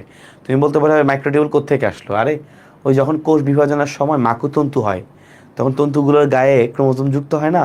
এই কোন পয়েন্টে, কোন জায়গায় গিয়ে এই তন্তুটা যুক্ত হয়, মাইক্রোটিউবিউলের কোন জায়গায়? উত্তর হচ্ছে কাইনেটোকরে। সেন্ট্রোমিয়ারের কোন অংশটা এখানে যুক্ত হয়? উত্তর হচ্ছে কাইনেটোকর। ঠিক আছে, উত্তর হচ্ছে কাইনেটোকর। আচ্ছা, এবার ইনশাল্লাহ খেয়াল করে দেখো ভাইয়া, ক্রোমোমিয়ার ভেরি ইম্পর্টেন্ট, এটাও কিন্তু আমাদের কোষ বিভাজন অধ্যায়ের পড়া। ক্রোমোমিয়ার দেখা যায় প্যাকাইটিন দশায়। তোমাদের অনেকগুলো ধাপ ছিল না, প্যাকাইটিন, ডিপ্লোটিন, মনে আছে এগুলো? আচ্ছা, এই প্যাকাইটিন দশায় দেখা যায় ক্রোমোমিয়ার, এটা একটা ইম্পর্টেন্ট। তাহলে এখানে দেখো, আমি এখানে এই পৃষ্ঠাটার মধ্যে মূলত কোন দশাটা কোথায় দেখা যায়, কোথায় আমরা ক্রোমোজোম দেখতে পাই, কোথায় আমরা ক্রোমাটিড দেখতে পাই, কোথায় আমরা ক্রোমোমিয়ার দেখতে পাই, এরকম দেখতে পাওয়া। কারণ এগুলো সবগুলো কোষ বিভাজনের ধাপ। কারণ কোষ বিভাজনের সময় কিন্তু ক্রোমোজোম দৃষ্টিগোচর হয়, ভিজুয়ালাইজেশনের মধ্য দিয়ে যাবে, ভিজুয়াল হয়, সো এই জন্য ইম্পর্টেন্ট। ইনশাল্লাহ, ওকে। এবার খেয়াল করতে গৌণকুঞ্চন। ভাই, গৌণকুঞ্চনকে বলা হয় নিউক্লিওলাস পুনর্গঠন অঞ্চল। এটা মানে কি? ক্রোমোজোমের মধ্যে এই সেন্ট্রোমিয়ার তো হচ্ছে একটা মুখ্য কুঞ্চন, তাই না? অনেক সময় এই সেন্ট্রোমিয়ার ছাড়াও, এটা বেশি ফেলছি, অনেক সময় এই সেন্ট্রোমিয়ার তো হচ্ছে মুখ্য কুঞ্চন, সেন্ট্রোমিয়ার ছাড়াও আরেকটা কুঞ্চন হয়, এটাকে বলে গৌণকুঞ্চন। এই গৌণকুঞ্চনকে অপর নাম হচ্ছে নিউক্লিওলাস পুনর্গঠন অঞ্চল। কারণ এই গৌণকুঞ্চনের পরটাকে বলে স্যাটেলাইট বা স্যাট ক্রোমোজোম। এখানে কিন্তু নিউক্লিওলাস পুনর্গঠিত হয়। ঠিক আছে, ওকে, ফাইন। এবার আসি কমেন্টে কোনো ফালতু কথাবার্তা তোমরা বলবা না। স্যাটেলাইট বা স্যাট ক্রোমোজোম এটা কোথায় পাওয়া যায়? ছোলার 1 নাম্বার ক্রোমোজোমে। খুবই ইম্পর্টেন্ট, ছোলার কত নাম্বার ক্রোমোজোমে স্যাটেলাইট থাকে? উত্তর হচ্ছে ছোলার 1 নাম্বার ক্রোমোজোমে স্যাটেলাইট থাকে। ছোলার কত নাম্বার ক্রোমোজোমে স্যাটেলাইট থাকে? উত্তর হচ্ছে ছোলার 1 নাম্বার ক্রোমোজোমে স্যাটেলাইট থাকে। আচ্ছা, এবার আসি আমরা সামনের দিকে। ভাইয়া দেখো, টেলোমিয়ার, টেলোমিয়ারটা খুব বেশি পড়তে হবে না তোমার। এটা একটা স্পেশাল অঞ্চল, তোমার অঞ্চল কোনো প্রয়োজন নাই। তুমি পড়বা যেটা কে আবিষ্কার করছে, বিজ্ঞানী মুলার। এবং এখানে যেটা ইম্পর্টেন্ট, এখানে একটা এনজাইম আছে টেলোমিয়ারের সাথে মিল রেখে, এনজাইমের নাম হচ্ছে টেলোমারেজ। এই এনজাইমটার কাজ হচ্ছে মানুষের বার্ধক্যটাকে আটকে দেওয়া, বা মানুষকে ঠিকমতো বুড়া হইতে দেয় না, মানুষের জরা রোধে কাজ করে। তাহলে টেলোমারেজ এনজাইমের কাজ হচ্ছে মানুষের জরা রোধে কাজ করে, টেলোমারেজ এনজাইম। ঠিক আছে, আচ্ছা চলে আসি সামনের দিকে। তো এখানে কিছু উদাহরণ আছে, যেমন দেখো আমাদের পলিসেন্ট্রিক, এই উদাহরণটা পড়বা। পলিসেন্ট্রিক মানে হচ্ছে অনেকগুলা সেন্ট্রোমিয়ার, অনেক, পলি মানে তো অনেক। এই পলিসেন্ট্রিক পাওয়া যায় কলা গাছের ক্ষেত্রে। পলিসেন্ট্রিক কোথায় পাওয়া যায়? পলিসেন্ট্রিক পাওয়া যায় কলা গাছের ক্ষেত্রে। তবে নর্মালি ম্যাক্সিমাম উদ্ভিদ কোষের ক্ষেত্রে থাকে হচ্ছে মনোসেন্ট্রিক, এর সন্দেহ নাই। অধিকাংশ উদ্ভিদ কোষে থাকে হচ্ছে মনোসেন্ট্রিক, একটা সেন্ট্রোমিয়ার। তো কলা গাছে তোমরা দেখছো না, কলার মধ্যে অনেকগুলো বীজ পাওয়া যায়, ওরা চিন্তা করে অ্যান্সার করতে পারো। তো কলার মধ্যে যেরকম অনেকগুলো বীজ পাওয়া যায়, এইভাবে ইনশাল্লাহ মনে রাখতে পারো কলা গাছের মধ্যে বহু সেন্ট্রিক, পলিসেন্ট্রিক। আর গম, গম লিখতে দেখো, গম, গম ও গম দুইটা অক্ষর, এটা ডাইসেন্ট্রিক বা দুই সেন্ট্রিক, দুইটা সেন্ট্রোমিয়ার থাকে। তাহলে গমের মধ্যে হচ্ছে ডাইসেন্ট্রিক বা দুইটা সেন্ট্রোমিয়ার থাকে। বা তুমি চিন্তা করতে পারো দুইটি গমের রুটি। আচ্ছা চলে আসি ভাইয়া, এখানে কিছু লাগবে না। আমাদের VLJI, তাই না? এরকম আমরা অনেকগুলো অক্ষর পাই আমরা যখন ক্রোমোজোমের বিন্যাস করি, যে অ্যানাফেজ ধাপে, মনে আছে? VLJI, metacentric, submetacentric, acrocentric, telocentric. তোমাদেরকে বলে রাখি, লাস্টেরটা অর্থাৎ টেলোসেন্ট্রিক, এটা মানুষে থাকে না। তাহলে মানুষে কোনটা থাকে না? মানুষে টেলোসেন্ট্রিক থাকে না। মানুষের ক্ষেত্রে টেলোসেন্ট্রিক ক্রোমোজোম নাই, খেয়াল রাখবা। মানুষের ক্ষেত্রে টেলোসেন্ট্রিক ক্রোমোজোম নাই, এটা আমরা সবাই জানি। আমাদের 23 জোড়া ক্রোমোজোমের মধ্যে 22 জোড়া হলো অটোজোম, আর 1 জোড়া হলো সেক্স ক্রোমোজোম। এটা সবাই পারে, বাচ্চা পড়া। XY থাকলে ছেলে, XX থাকলে মেয়ে, তাই না? এগুলো আমরা ছেলে পারি। আচ্ছা চলে আসি আমরা নিউক্লিক অ্যাসিড, ডিএনএ এবং আরএনএ। ভেরি ইম্পর্টেন্ট ভাইয়া, মনে রাখবা তোমাদের এই বইয়ে, এই অধ্যায়ে যতগুলা অনুপাত আছে, সবগুলো অনুপাত হচ্ছে 1:1। এটা মনে রাখবা, শর্টকাট টেকনিক। তোমাদের এই অধ্যায়ে যতগুলা অনুপাত আছে, সকল অনুপাত হচ্ছে 1:1, যত অনুপাতে আছে এই অধ্যায়ে। তাহলে খেয়াল করে দেখো, পরীক্ষায় যদি আসে যে ডিএনএ ক্রোমোজোমের মধ্যে ডিএনএ এবং হিস্টোন প্রোটিনের অনুপাত কত, উত্তর হচ্ছে 1:1। তাহলে পরীক্ষায় যদি আসে ক্রোমোজোমের মধ্যে ডিএনএ এবং হিস্টোন প্রোটিনের অনুপাত কত, উত্তর হচ্ছে 1:1। খেয়াল করে দেখো, জীবের কত ভাগ ডিএনএতে, জীবের কতটুকু ডিএনএ ক্রোমোজোমের মধ্যে থাকে, খুব ইম্পর্টেন্ট। জীবের কত ভাগ ডিএনএ ক্রোমোজোমে থাকে, ভেরি ইম্পর্টেন্ট। ভাই মনে রাখবা, যতগুলা ডিএনএ মানুষের বডিতে পসিবল, তার 90%ই থাকে নিউক্লিয়াসে, 10% থাকে সাইটোপ্লাজমে। আরএনএর বেলায় এটা উল্টা হয়ে যায় প্রায় ম্যাক্সিমাম ক্ষেত্রেই। বা ডিএনএ যেহেতু আমাদের ম্যাক্সিমাম ক্রোমোজোমের অংশ, এই জন্য ক্রোমোজোমেই আমাদের নিউক্লিয়াসের মধ্যেই থাকে 90%। আর বাকি 10% বেশি কেন? ওই যে মাইটোকন্ড্রিয়া এবং প্লাস্টিড, এই দুইটার মধ্যেও ডিএনএ থাকতে পারে। সো এটা সাইটোপ্লাজমের অংশ। মাইটোকন্ড্রিয়া এবং প্লাস্টিড দুইটা কিন্তু সাইটোপ্লাজমের অংশ ওই হিসেবে, ঠিক আছে? ওকে ইনশাল্লাহ। স্যার জীবের প্রায় 90% ডিএনএ কই থাকে? জীবের 90% ডিএনএ থাকে হচ্ছে ক্রোমোজোমের মধ্যে।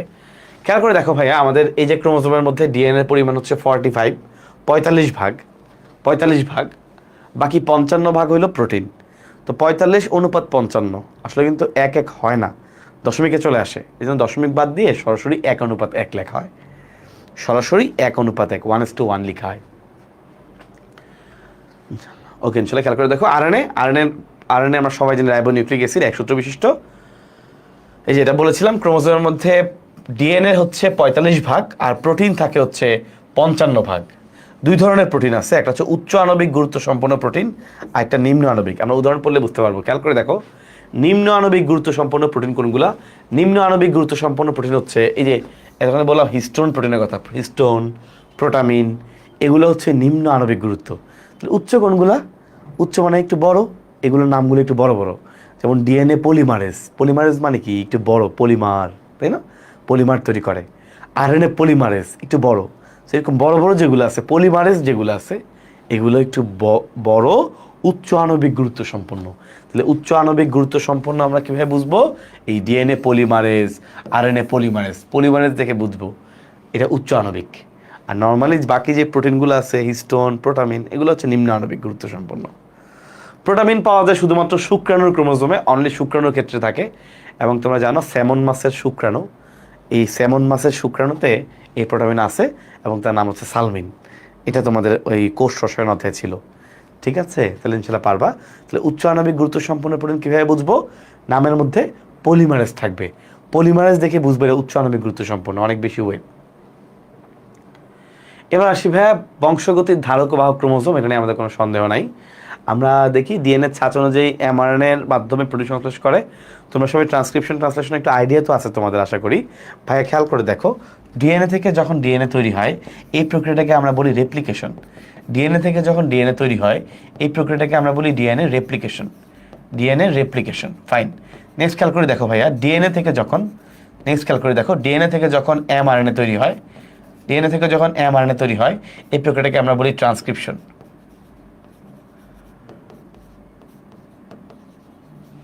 ডিএনএ থেকে যখন এমআরএনএ তৈরি হয় এই প্রক্রিয়াটাকে আমরা বলি ট্রান্সক্রিপশন। আর লাস্টে এই এমআরএনএর কাজ হচ্ছে ও মূলত প্রোটিন সিনথেসিস করে, প্রোটিন তৈরি করে।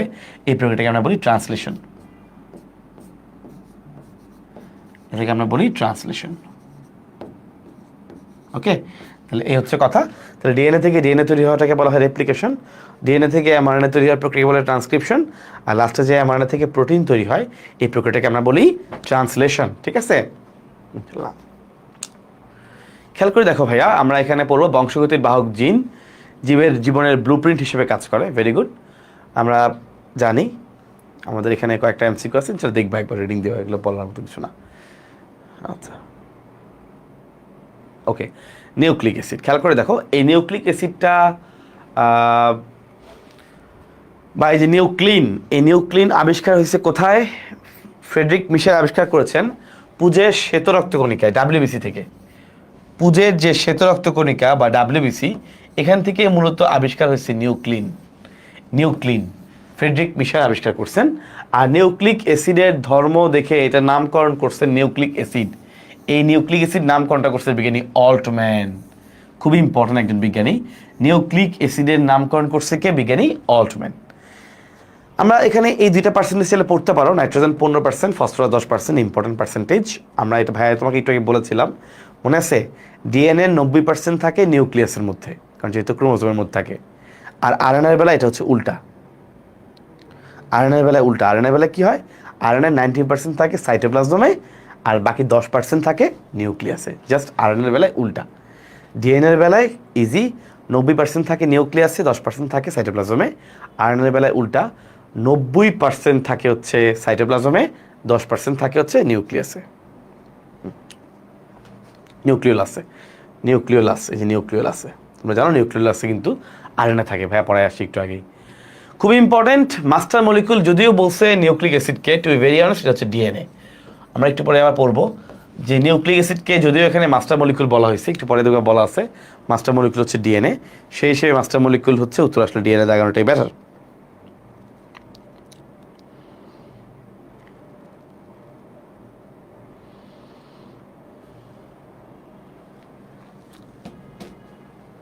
ওকে, খেয়াল করে দেখো, আমাদের নিউক্লিক অ্যাসিডের 3টে উপাদান, একটা হচ্ছে পেন্টোজ সুগার, নাইট্রোজেন ঘটিত ক্ষারক, ফসফরিক অ্যাসিড। পেন্টোজ সুগারের সাথে মনে রাখবা অলওয়েজ 1 নাম্বার কার্বনে নাইট্রোজেন ঘটিত ক্ষারক যুক্ত হয়, তখন আমরা এটাকে বলি নিউক্লিওসাইড। এর সঙ্গে যখন ফসফরিক অ্যাসিড যুক্ত হয়, মানে ফসফেট যুক্ত হয়, আমরা তখন এটাকে বলি নিউক্লিওটাইড। যেহেতু আমাদের ডিএনএ আঁকা লাগবে না, সো আমরা এখন ওইভাবে পড়বো না। ডিএনএ কীভাবে আঁকতে হয় এটা আমরা দেখাবো না, আমরা জাস্ট এমসিকিউ পার্টটা ইনশাল্লাহ দেখবো। খেয়াল করে দেখো ভাইয়া, আমাদের এখানে ডিঅক্সি মানে সবাই আমরা জানি, যেহেতু আমরা কোষ রসায়ন পড়েছি, তাহলে আমরা ইনশাল্লাহ এখানে এইগুলো সবাই পারবো, এই বেসিক জিনিসগুলো পারবো। ডিঅক্সি রাইবোজ মানে ডি মানে নাই, কত নাম্বার কার্বন অক্সিজেন নাই, ভেরি ইম্পর্টেন্ট। অনেক সময় অনেক বেশি পড়তে গিয়ে সহজটা ভুল হয়ে যায়। সহজ হচ্ছে এইটা, যে কত নাম্বার কার্বন অক্সিজেন নাই, উত্তর হচ্ছে 2 নাম্বার কার্বন অক্সিজেন নাই। 2 ধরনের নাইট্রোজেন ক্ষারক আছে, তোমরা জানো, একটা হচ্ছে পিউরিন, একটা হচ্ছে পাইরিমিডিন। পিউরিন নাম ছোট কিন্তু সাইজ বড়, গঠন বড়, দেখছো, এগুলো হচ্ছে পিউরিন। নামটা ছোট কিন্তু দুইটা রিং, বেঞ্জিন রিং 2টা আছে, তাই না? তাহলে পিউরিন নাম ছোট কিন্তু সাইজ বড়, 2 রিং। পাইরিমিডিন নামটা বড় কিন্তু সাইজ ছোট, 1 রিং। এই একটা রিং হচ্ছে পাইরিমিডিন। আমরা সবাই জানি এডিনিন এবং গুয়ানিন, এডিনিন এবং গুয়ানিন এই 2টা হচ্ছে পিউরিন। সাইটোসিন, থায়ামিন এবং ইউরাসিল এই 3টা হচ্ছে পাইরিমিডিন। এবং তোমরা সবাই জানো ডিএনএর মধ্যে থায়ামিন থাকে আর আরএনএর মধ্যে থাকে ইউরাসিল। আরএনএর মধ্যে থায়ামিনের পরিবর্তে থাকে ইউরাসিল। ওকে ফাইন, চলে আসি ভেরি ইম্পর্টেন্ট। তাহলে অলরেডি বললাম যে ডিএনএর মধ্যে থাকে হচ্ছে থায়ামিন আর আরএনএর মধ্যে থাকে ইউরাসিল। আচ্ছা ফাইন, এখন খেয়াল করে দেখো ভাইয়া, মোস্ট ইম্পর্টেন্ট, এখানে তেমন কিছু নাই, এগুলো আমাদের আগের পড়া। তো এখানে কোনটার নাম কোত্থেকে আসছে তুমি রিডিং দিবা, কোনটার নাম কোত্থেকে আসছে, তোমার রিডিং ইজি রিডিং, ঠিক আছে, এগুলো আমার বলার দরকার নেই, এগুলো ইজি রিডিং। ওকে, ফার্স্টে ডিএনএ কথা বলছে, ডিএনএ এখানে পরিমাণ দেওয়া আছে, খুবই ইম্পর্টেন্ট, এই পরিমাণটা দাগ দিয়ে রাখো। মানুষের ডিপ্লয়েড কোষে সর্বমোট কি পরিমাণ ডিএনএ থাকে? একটা মানুষের একটা নর্মাল যে কোষ, ডিপ্লয়েড কোষ, এর মধ্যে কি পরিমাণ ডিএনএ থাকে, খুবই ইম্পর্টেন্ট, দাগ দিয়ে রাখো। একজন মানুষের ডিপ্লয়েড কোষে 5 থেকে 6 পিকোগ্রাম ডিএনএ থাকে, ভেরি ইম্পর্টেন্ট, দাগে রাখো। একটা মানুষের ডিপ্লয়েড কোষে কি পরিমাণ ডিএনএ থাকে? 5 থেকে 6 পিকোগ্রাম, ভেরি ইম্পর্টেন্ট, দাগে রাখো। যে একটা মানুষের ডিপ্লয়েড কোষে কি পরিমাণ ডিএনএ থাকে? 5 থেকে 6 পিকোগ্রাম। এবং তার পুরো বডিতে, পুরো দেহে তার ডিএনএ পরিমাণ হচ্ছে 100 গ্রাম, ভেরি ইম্পর্টেন্ট 2টা মান, ঠিক আছে? কেন যদি মনে হয় ইনশাল্লাহ এখান থেকে প্রশ্ন চলে আসতে পারে। তাহলে একজন মানুষের পুরো বডিতে ডিএনএর পরিমাণ হচ্ছে 100 গ্রাম, আর তার একটা কোষে হচ্ছে 5 থেকে 6 পিকোগ্রাম, পুরো বডিতে হচ্ছে 100 গ্রাম। এবার আসি, একটা রুলস আছে, শেরফস রুল, সেটা হচ্ছে আমরা সবাই জানি এডিনিনের সাথে থায়ামিন 2টা হাইড্রোজেন বন্ধন দিয়ে যুক্ত হয়, তাই না? সাইটোসিনের সাথে গুয়ানিন যুক্ত হয় 3টা হাইড্রোজেন বন্ধন দিয়ে। তার মানে যতগুলা এ থাকবে ঠিক সমান সংখ্যক টি থাকবে, যতগুলা সি থাকবে ঠিক সমান সংখ্যক জি থাকা লাগবে, নাহলে তো এই বন্ধনটা হবে না। এটাই হচ্ছে শেরফস রুল, যে সমান সংখ্যক থাকবে, এ যতটা, টি ততটা, সি যতটা, জি ততটা। এটাই হচ্ছে শেরফস রুল। বুঝতে পারছিস ভাইয়া? আচ্ছা, ইনশাল্লাহ বুঝলে ভালো। ডিএনএ অম্লীয়, কারণ নামে তো অ্যাসিড, নামই তো হচ্ছে অ্যাসিড, তাই না? সো ডেফিনেটলি সে হবে অম্লীয়।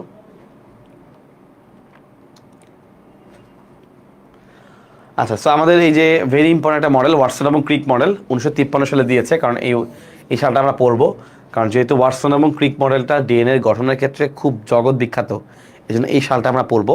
ওয়াটসন এবং ক্রিক মডেল 1953 সালে দিয়েছেন, এবং এখানে কিছু ভ্যালু আছে ভাইয়া, খেয়াল করে দেখো। ডিএনএ অনু দ্বিসূত্র, এটা আমরা পারি, এগুলো বাচ্চাকালে পড়াশোনা। একটা যদি 5 থেকে 3 বরাবর হয়, আর একটা হবে তার উল্টা, কারণ 2টা সুতা পরস্পর পরিপূরক। একটা 5 থেকে 3 হলে আরেকটা 3 থেকে 5 হবে, এর নিয়ে কোনো সন্দেহ নাই। এবং ডিঅক্সি রাইবোজ সুগার, এগুলো ভেরি ইজি। চলে আসি, এখানে একটু এমসিকিউ আছে, কারণ গঠনে আমাদের বেশি এমসিকিউ নাই, এই জন্য, যেহেতু আমরা আঁকবো না, আমরা আঁকলে এগুলো রাখতো। আচ্ছা, এখানে লেখা আছে ডিএনএর সুতা 2টা প্যাচের দৈর্ঘ্য হচ্ছে 34 অ্যাংস্ট্রোম। আসলে কাহিনীটা কীরকম? ধরো ভাইয়া, এটা হচ্ছে, ধরো তোমার ডিএনএ হয়ে থাকে, এটা যদি তোমার ডিএনএ হয়ে থাকে,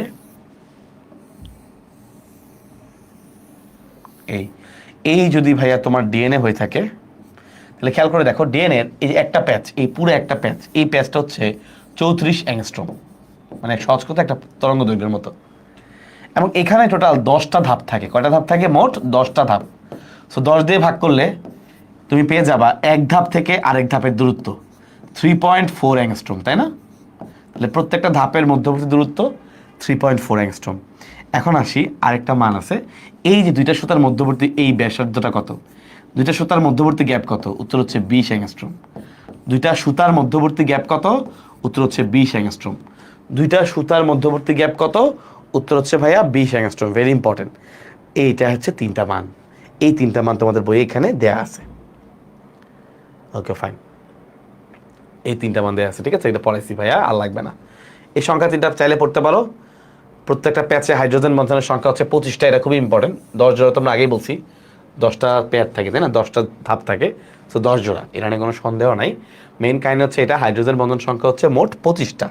কারণ এখানে এই যে বন্ধনগুলা, এডিনিনের সাথে থায়ামিনের কিন্তু এই যে বন্ধন, এখানে কিন্তু 2টা হাইড্রোজেন বন্ধন। সাইটোসিনের সাথে গুয়ানিনের এই যে বন্ধন, এখানে কিন্তু 3টা হাইড্রোজেন বন্ধন।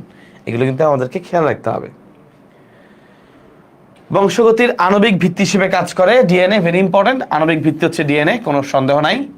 জীবের পরিবৃত্তির ভিত্তি, মিউটেশনের ভিত্তি সবই ডিএনএ। আলটিমেটলি ডিএনএ হচ্ছে আমাদের সব কিছু। ডিএনএর মাধ্যমে আমাদের সব বৈশিষ্ট্য আসা করে, কোনো সন্দেহ নেই। এইটাই ভাইয়া বলছিলাম প্রথম দিকে, এইটাই হচ্ছে সেই পড়াটা। মাস্টার মলিকিউল কোনটা? উত্তর হচ্ছে ডিএনএ। মাস্টার মলিকিউল কোনটা? উত্তর হচ্ছে ভাইয়া DNA. Very very very important. যে মাস্টার মলিকিউল কোনটা? উত্তর হচ্ছে ডিএনএ।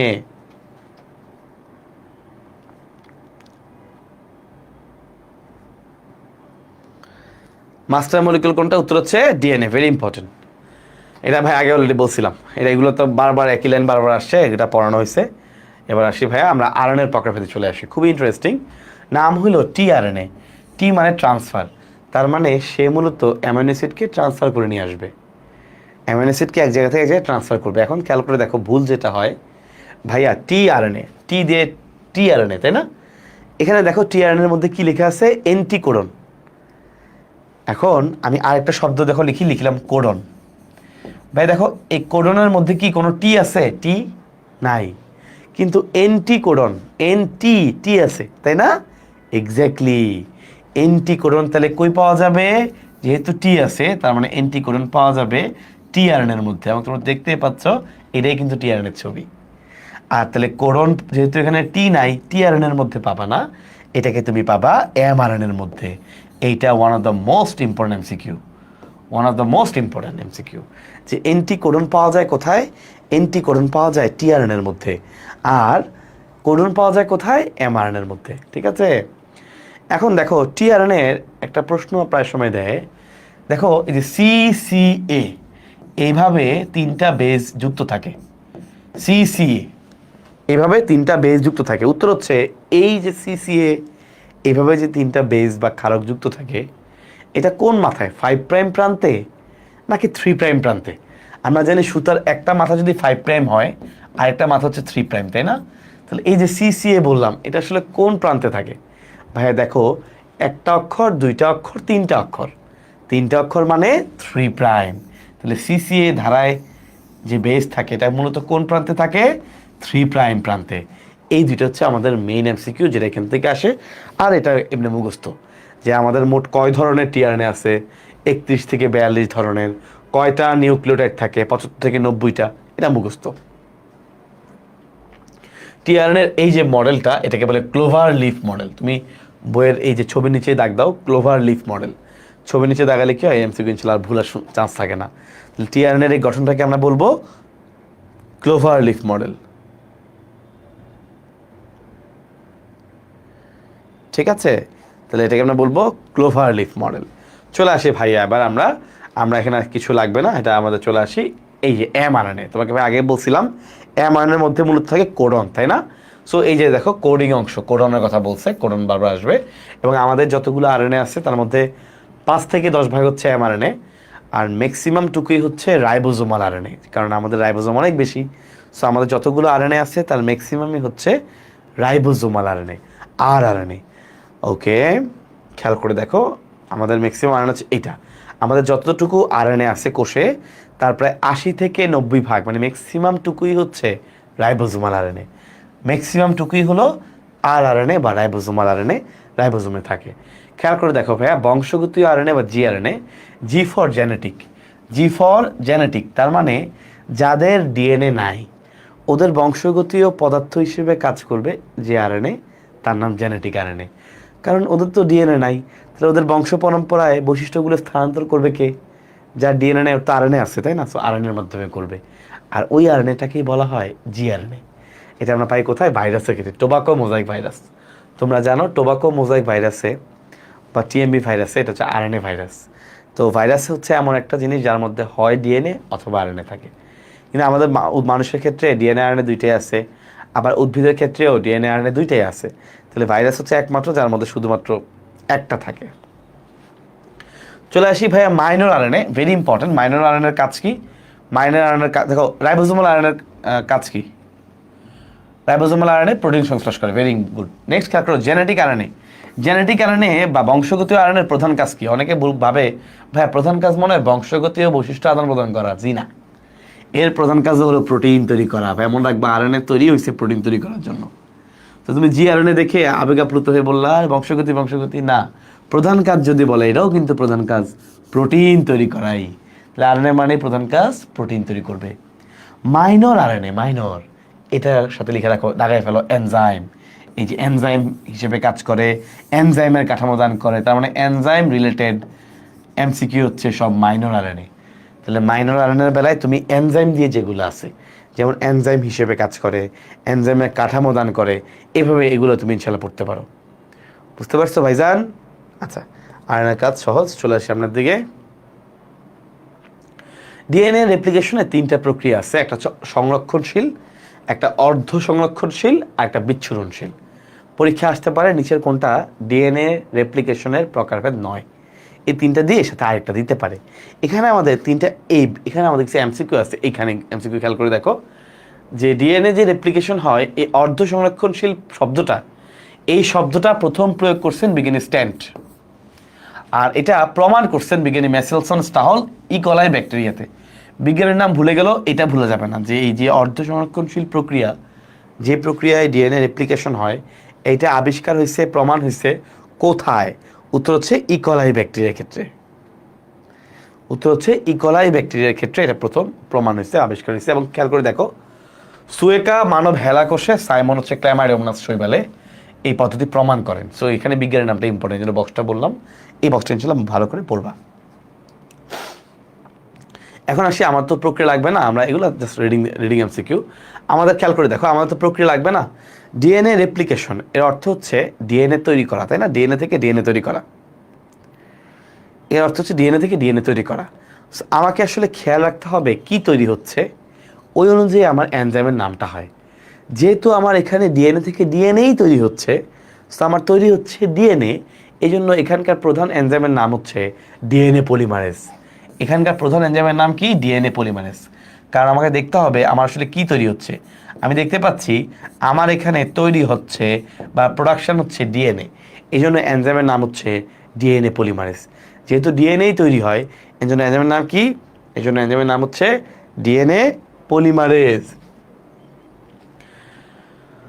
তো খেয়াল করে দেখো, আমরা সবাই জানি এডেনিনের সাথে থায়ামিন, সাইটোসিনের সাথে গুয়ানিন, তারা এভাবে কিন্তু হাইড্রোজেন বন্ধন করে থাকে, তাই না? এই যে হাইড্রোজেন বন্ধনটাকে ভেঙে, দুইটা সুতাকে, এই যে হাইড্রোজেন বন্ধনটাকে ভাঙা, এই কাজটা করে হেলিকেজ এনজাইম। হেলিকেজ, হতে হেলিকেজ, হতে হাইড্রোজেন বন্ধন। তাহলে হাইড্রোজেন বন্ধনটাকে ভাঙে কোন এনজাইম? উত্তর হচ্ছে হেলিকেজ এনজাইম। ভাঙার কারণে এরকম একটা ওয়াই আকৃতির একটা গঠন তৈরি হয়। এটা দেখতে অনেকটা কাঁটা চামচের মতো। কাঁটা চামচ ইংলিশ হচ্ছে ফর্ক, এই জন্য এটাকে বলা হয় রেপ্লিকেশন ফর্ক। এই জন্য কি বলা হয়? রেপ্লিকেশন ফর্ক, কারণ এটা দেখতে কাঁটা চামচের মতো। কাঁটা চামচ মানে ফর্ক, ঠিক আছে? যেহেতু রেপ্লিকেশনের সময় এই ধরনের একটা কাঁটা চামচ তৈরি হয়েছে, এই জন্য এটাকে বলা হয় রেপ্লিকেশন ফর্ক। নেক্সট খেয়াল করে দেখো, টপোআইসোমারেস। টপোআইসোমারেস এটার কাজ কি? টপ মানে বলো না যে তুমি একটা কি বলে, টপ টুপ, টুপ কি যেন বলো না, এটাকে ভুলে গেছি ভাইয়া। টোপ টোপ টোপ দিচ্ছে বলো না, টোপ দিচ্ছে, টোপ দিলে তো শেষ হয়ে গেছে, অবস্থা খারাপ। এই টোপ দেওয়া, তাহলে টপোআইসোমারেস টোপ দেওয়া। তাহলে টোপ, এখন ধরো টোপ দেওয়া অর্থ হচ্ছে প্যাচ তৈরি করে দেওয়া। কিন্তু টপোআইসোমারেজ এটা কিন্তু উল্টা কাজ করে, হ্যাঁ। টোপ দিয়ে এমনভাবে দুজনকে আলাদা করে দেয় যেন ওরা কখনোই একসাথে হইতে না পারে, ওদের কখনোই প্যাচ না লাগে, কখনোই যেন একসাথে জোড়া না লাগে। তাহলে এমনভাবে টোপ দেয় যেন এরা কখনোই সুতা দুইটা একসাথে জোড়া লাগতে না পারে। তাহলে টপোআইসোমারেজের কাজ হচ্ছে একসাথে প্যাচ তৈরি করতে এবং জড়ো হইতে দেয় না। তাহলে টপোআইসোমারেজের কাজ হচ্ছে এরা একসাথে প্যাচ তৈরি করতে বা জড়ো হইতে দেয় না। টপোআইসোমারেজ পা ব্যথা হয়ে গেল। তাহলে টপোআইসোমারেজ এটা মূলত টোপ এমনভাবে টোপ দিছে যে দুইটাকে আলাদা, সুতাকে আলাদা করতে দেয় না। যাই হোক, আদি কোষের বেলায় এটা প্রকৃত কোষে এই কাজটা করে টপোআইসোমারেজ। আদি কোষে একই কাজটা করে, যে এনজাইম নাম হচ্ছে গাইরেস, দুইটা সুতাকে পুনরায় একসাথে হইতে দেয় না। আদি কোষের বেলায় এই কাজটা কে করে? আদি কোষের বেলায় এই কাজটা করে গাইরেস এনজাইম। একটা লেখা আছে single strand binding protein, SSBP, single strand binding protein. এটার মানে হচ্ছে সিঙ্গেল স্ট্র্যান্ড অর্থাৎ একটা সুতা, সিঙ্গেল সুতা, অর্থাৎ এই প্রোটিনটা একটা সিঙ্গেল সুতা, অর্থাৎ সুতাগুলোকে সিঙ্গেল সিঙ্গেল রেখে এগুলোর মধ্যে যুক্ত হয়ে থাকে। কেন? যেন সুতাগুলো নিজেদের মধ্যে হাইড্রোজেন বন্ধন না করতে পারে। তাহলে এই যে হাইড্রোজেন বন্ধন তৈরি করতে দেয় না, ওরা সিঙ্গেল স্ট্র্যান্ড বাইন্ডিং প্রোটিন, প্রত্যেকটা সিঙ্গেলভাবে সুতাগুলোকে সিঙ্গেলি আলাদা আলাদা রেখে ওরা যুক্ত হয়ে থাকে। ওরা সিঙ্গেল স্ট্র্যান্ড, সিঙ্গেল সুতায় যুক্ত হয়, যে কারণে সুতাগুলোর মধ্যে তো এখন অলরেডি ওরা যুক্ত হয়ে গেছে, যে কারণে সুতাগুলো চাইলেও আর নিজেরা যুক্ত হইতে পারে না, কারণ ওরা অলরেডি বন্ধন করার হাত দিয়ে দিছে। এখন একজনের সাথে বিয়ে করে ফেলছে, চাইলেও তো আরেকজনের বিয়ে করা সম্ভব না। এরকম সিঙ্গেল স্ট্র্যান্ড বাইন্ডিং প্রোটিন। ওকে, সো আমাদের এখানে আসলে বুঝতে পারলে এনজাইম ইম্পর্টেন্ট। তারপরে কেন চলে এনজাইমে এখন পর্যন্ত তেমন আসে নাই, but there is high chance যে কোনো সময় আসতে পারে। ওকে, রেপ্লিকেশন বাবল, এটা একবার রিডিং দিবা, বড় কিছু নাই।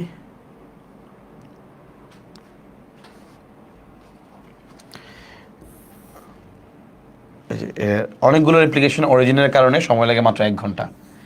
অনেকগুলো একটা পুরো ডিএনএ রেপ্লিকেশন হইতে সময় আসলে 1 ঘন্টার মধ্যে হয়ে যায়, বেশি সময় লাগে না। এটা একটু পড়বা, নতুন স্ট্রেন সবসময় 5 থেকে 3 বরাবর হয়, 5 থেকে 3 বরাবর হয় অলওয়েজ। নতুন স্ট্রেন হয় 5 থেকে 3 বরাবর, বেশি থেকে কমের দিকে। আরএনএ প্রাইমেস, আরএনএ প্রাইমার হচ্ছে, মনে রাখবা প্রাইমার হচ্ছে এক ধরনের আরএনএ। তো এখানে অলরেডি লেখাই আছে আরএনএ প্রাইমার, এই জন্য এটাকে দাগ দেওয়া আছে। প্রাইমার আসলে এক ধরনের আরএনএ, এটা মনে রাখবা। প্রাইমার এক ধরনের আরএনএ। এই প্রাইমারের মধ্যে মুক্ত 3' OH প্রান্ত থাকে, এই যে মুক্ত 3' OH গ্রুপ থাকে, 3' OH। আচ্ছা, একটা সুতা একদম সুন্দর করে নিরবচ্ছিন্নভাবে একদম কন্টিনিউয়াসলি বড় হয়, এটাকে বলা হয় লিডিং সুতা। কোনো বাধা ধরার কিছু নাই, গ্যাপ ট্যাপ নাই, কন্টিনিউয়াসলি বড় হয়, এটাকে বলা হয় লিডিং সুতা। আরেকটা সুতা আছে যেটা থেমে থেমে থেমে থেমে বড় হয়, এটাকে বলে লেগিং সূত্রক, কারণ সে আটকে আটকে বড় হয়, ল্যাগ করে, এই জন্য সুতাটাকে বলা হয় লেগিং সুতা। এই যে একটা সুতা আছে যারা কন্টিনিউয়াসলি বড় হয়, এটাকে লিডিং সুতা। আরেকটা সুতা আছে যেটা থেমে থেমে থেমে থেমে ছোটো ছোটো খণ্ড খণ্ড করে করে একটু খণ্ড হয় একটু বিরতি, একটু খণ্ড হয় একটু বিরতি, ওই সুতাটাকে বলে লেগিং সুতা। এই লেগিং সুতার প্রত্যেকটা খণ্ডকে বলা হয় ওকাজাকি খণ্ড। এই লেগিং সুতার প্রত্যেকটা খণ্ডকে কি বলা হয়? উত্তর হচ্ছে ওকাজাকি খণ্ড।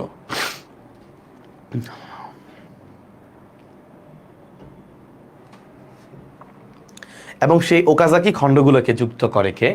ওকাজাকি খণ্ডগুলোকে জোড়া লাগায় লাইগেজ এনজাইম। ওকাজাকি খণ্ডগুলোকে জোড়া লাগায় কে? জোড়া লাগায় লাইগেজ এনজাইম। তাহলে জোড়া লাগানোর কাজ কে করে? Ligase enzyme.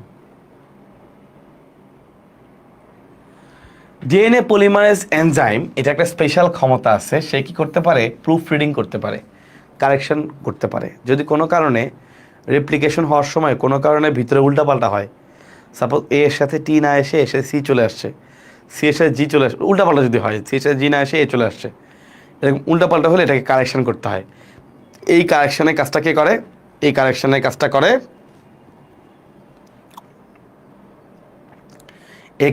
কাজটা করে ডিএনএ পলিমারেজ। তার কিন্তু স্পেশাল ক্ষমতা, সে রিপেয়ার কমপ্লেক্স তৈরি করে, মানে তার হচ্ছে প্রুফ রিডিং ক্ষমতা আছে। আচ্ছা, মিসম্যাচ হলে ঠিক করে দেয়। মানুষের একটা চর্মরোগের নাম লিখছে জেরোডার্মা পিগমেন্টোসাম। ডার্মা মানে ত্বক, তার মানে ত্বকের মধ্যে হয়। পিগমেন্ট মানে হচ্ছে রঞ্জক ছোপ ছোপ দাগ হয়, এই রোগটাকে বলে জেরোডার্মা পিগমেন্টোসাম। আর এই ধরনের কোলন মানুষের এই মিসম্যাচ, যদি কোনো কারণে এরকম ভুল হয়, এর সাথে সি এর সাথে যেরকম ভুল হয়ে যায়, এই মিসম্যাচের কারণে মানুষের কোলন ক্যান্সার হতে পারে, এক ধরনের কোলন ক্যান্সার। মিসম্যাচের কারণে মানুষের কোন ধরনের ক্যান্সার হয়? উত্তর হচ্ছে কোলন ক্যান্সার হতে পারে। আচ্ছা, এগুলো সবগুলো ভাই আসলে পড়াইছি, সবগুলো এনজাইমের নামে এবং কাজ পড়াইছি। এখান থেকে একবার রিডিং দেওয়া very important. DNA proof reading করে, এটা উত্তর হচ্ছে কিন্তু পলিমারেজ 3, কারণ ডিএনএ পলিমারেজ অনেকগুলো আছে। DNA polymerase 1, DNA polymerase 2, DNA polymerase 3, এদের মধ্যে প্রুফ রিডিং করে, অর্থাৎ ভুল হচ্ছে কিনা চেক করা। এটা মূল কাজটা কে করে? ডিএনএ পলিমারেজ 3, এটা খেয়াল রাখবা। 1ও না 2ও না, মূল কাজটা করে ডিএনএ পলিমারেজ 3। ট্রান্সক্রিপশন, এটা আগেই বলছি, এমআরএনএ তৈরি করা। এবং এক্ষেত্রে খেয়াল করে দেখো, প্রধান যে এনজাইম তার নাম হচ্ছে আরএনএ পলিমারেজ। কেন? কারণ আমরা দেখব যে আসলে কি তৈরি হয়, আমরা দেখব যে কি তৈরি করে, আমরা দেখব যে কি তৈরি করে। আমরা দেখতেছি যে আরএনএ তৈরি করে, এই জন্য উত্তর হচ্ছে আরএনএ পলিমারেজ। যেহেতু এখানে ডিএনএ থেকে আরএনএ তৈরি হয়, যেহেতু এখানে ডিএনএ থেকে আরএনএ তৈরি হয়, এই জন্য এনজাইমটার নাম হচ্ছে আরএনএ পলিমারেজ। খুবই সিম্পল। যেহেতু এখানে ডিএনএ থেকে আরএনএ তৈরি হয়, এই জন্য এনজাইমটার নাম হচ্ছে আরএনএ পলিমারেজ।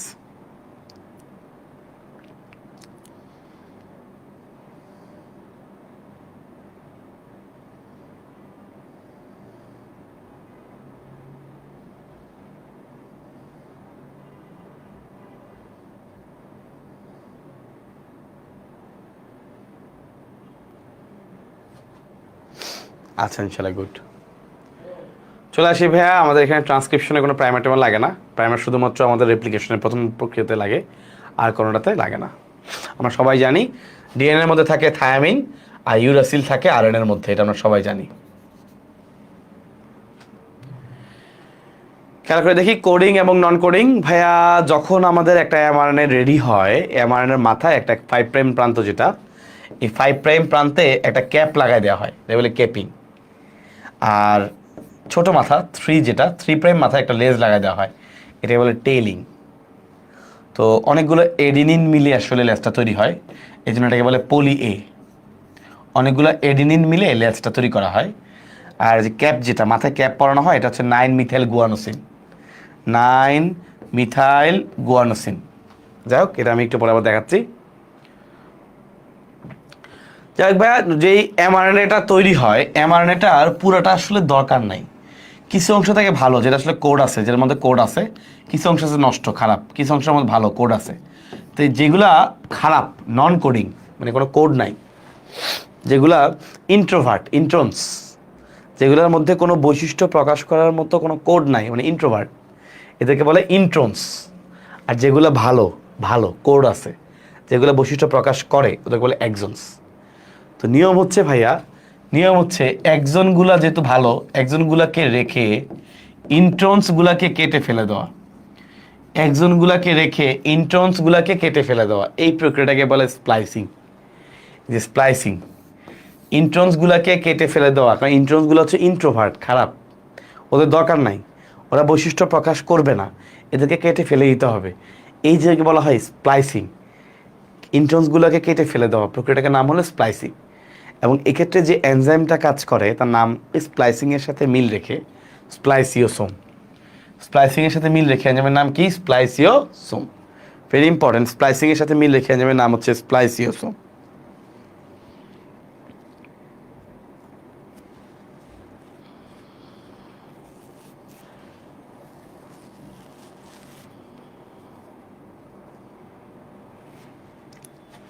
ওকে, ইনশাল্লাহ ভেরি গুড। সো যে ক্যাপিং, টেইলিং, লেজ লাগানো, স্প্লাইসিং, সবগুলা শেষ করার পরে এমআরএনএটা চূড়ান্ত হয়। চলো রিডিং দিবা। আরএনএ পলিমারেজ এক রকমের থাকে। আচ্ছা, অনেক সময় হয় কি উল্টা হইতে পারে, যেমন আমরা জানি যে নর্মালি ডিএনএ থেকে আরএনএ হয়, এটাকে আমরা বলি ট্রান্সক্রিপশন, তাই না? যদি এমন হয় উল্টা, আরএনএ থেকে ডিএনএ, এটাকে বলে রিভার্স ট্রান্সক্রিপশন। এটার উদাহরণ হচ্ছে এইচআইভি। এইচআইভি হচ্ছে একটা এই ধরনের রিভার্স ট্রান্সক্রিপশন ঘটা লোক, এবং এইচআইভিকে এই জন্য বলা হয় রিট্রোভাইরাস। এইচআইভিকে এই জন্য বলা হয় রিট্রোভাইরাস। এইচআইভিকে এই জন্য বলা হয় রিট্রোভাইরাস। এবং তোমরা জেনে অবাক হবা, করোনার সময় যে পিসিআর করা হতো না, পিসিআর করানোর মাধ্যমে করোনা ভাইরাস শনাক্ত করা হতো, ওখানেও এই রিভার্স ট্রান্সক্রিপশন প্রক্রিয়াটা কাজে লাগানো হয়। যে করোনা ভাইরাসের ওই টেস্ট ছিল না একটা রিভার্স ট্রান্সক্রিপশন, এই রিভার্স ট্রান্সক্রিপশন প্রক্রিয়ায় আমরা এই পিসিআর কাজে লাগানো হয়। চলে সামনের দিকে। ইকোলাই ব্যাকটেরিয়ার একটি জিন থেকে একটি 1000 নিউক্লিওটাইড বিশিষ্ট এমআরএনএ ট্রান্সক্রিপ্ট করতে সময় লাগে 1 সেকেন্ড। মুখস্থ করবা ভাইয়া, বলা কিছু নাই।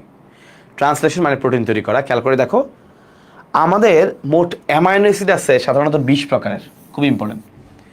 আমিষ তৈরি করে বা প্রোটিন তৈরি করে এমন অ্যামাইনো অ্যাসিড আছে 20 প্রকার। সর্বমোট কোডন আছে, মনে রাখবা ভাইয়া, সর্বমোট কোডন আছে 64টা।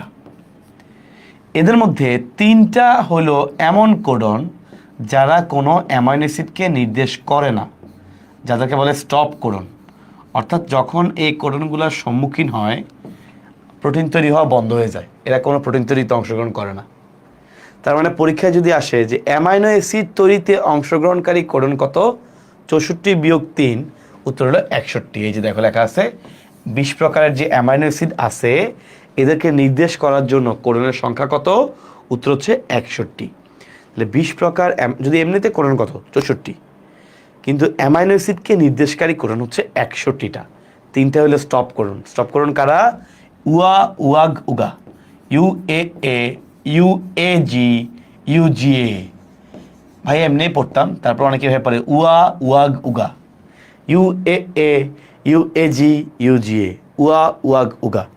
এই হচ্ছে ভাইয়া 3টা স্টপ কোডন, ভেরি ইম্পর্টেন্ট। তো এখানে একটা এনজাইমের নাম আছে, অ্যাক্টিভেটিং এনজাইমের নাম পড়বা, যেহেতু এখানে আমিষ তৈরি হয়, যেন অ্যামাইনো অ্যাসিড টিআরএনএ সিনথেটিস। যেহেতু ট্রান্সলেশন প্রক্রিয়ার মাধ্যমে আমিষ তৈরি হয় বা অ্যামাইনো অ্যাসিডগুলো একসাথে হয়, এই জন্য এনজাইমের নামটা ওই নামের সাথে মিল রেখে অ্যামাইনো অ্যাসিড টিআরএনএ সিনথেটিস।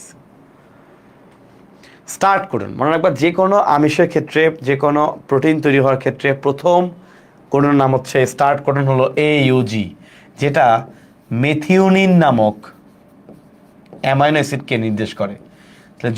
যাবতীয় যত প্রোটিন আছে সকল প্রোটিনের জন্য প্রথম অ্যামাইনো অ্যাসিডের নাম হচ্ছে মেথিওনিন। যত প্রোটিন আছে সকল প্রোটিনের জন্য অ্যামাইনো অ্যাসিডের নাম হচ্ছে মেথিওনিন।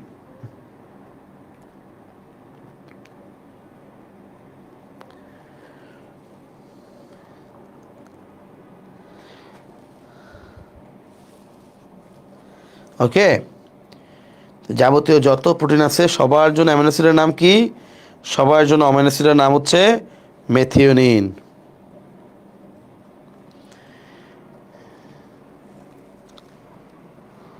ওকে, ইনশাআল্লাহ আমরা দিকে আসি। দেখো এই স্টপ কোডনগুলো ভাই আমরা আগে পড়ে ফেলছি, তাই না? আচ্ছা, এখানে একটা বক্স আছে, বক্সটা আমরা একটু ভালো করে পড়বো। কোন অ্যান্টিবায়োটিক কোথায় বাধা তৈরি করে, এটা অনেকেই পারে না, সেই জন্য এটা আমি এখন তোমাকে পড়াই দিব যে কোন অ্যান্টিবায়োটিক কোথায় বাধা তৈরি করে, কীভাবে মনে রাখবা। খেয়াল করে দেখো ভাইয়া, প্রথমটা দেখো, 2 নম্বরটা খেয়াল করো, ইরিথ্রোমাইসিন। ইরিথ্রোসাইট শব্দের অর্থ কি? লোহিত রক্তকণিকা, তাই না? ইরিথ্রোমাইসিন, তাহলে ইরিথ্রো মানে লোহিত রক্তকণিকা বা আরবিসি। তোমরা জানো ইরিথ্রোসাইট বা আরবিসি কিন্তু সব সময় রক্তের মধ্যে চলতেই থাকে। তাহলে আমি চাইলে বলতে পারি যে ইরিথ্রোসাইট আমাদের রক্তে সবসময় চলে। ইরিথ্রোসাইট আমাদের রক্তে সবসময় চলতেই থাকে, চলে, ইরিথ্রোসাইট চলে। এই যে ইরিথ্রোমাইসিন দেখো, এইটা বাধাদান করে চলনে, এই যে চলন বাটা দাগ দাও, ঠিক আছে? আচ্ছা, এরপরে দেখো দেখো নিওমাইসিন। Neomycin, very good. এখানে দেখো লেখা আছে এমআরএনএ টিআরএনএর মধ্যে আন্তঃবিক্রিয়া। এই যে আন্তর ন দিয়ে ন দাগ দাও, লিখো নতে নিওমাইসিন। আন্তর্নতে, আন্তর্নতে নিওমাইসিন, আন্তর্নতে নিওমাইসিন, ভেরি ইম্পর্টেন্ট। আন্তর্নতে নিওমাইসিন। Next strepto. স্ট্র্যাপ্টো না লিখে পাশে লেখা হবে স্টার্টো। স্ট্র্যাপ্টো বা স্টার্টো। স্টার্ট মানে কি? স্ট্র্যাপ্টো বা স্টার্টো। স্টার্টো মানে শুরু করা, সূচনা করা। এই দেখো লেখা আছে সূচনা লগ্নে, এই সূচনা লগ্নে হয়ে গেছে। আচ্ছা, এরপরে দেখো লেখা আছে টেট্রাসাইক্লিন। সাইক্লিনের শয়ের নিচে টান দিয়ে লেখো সংযুক্তি।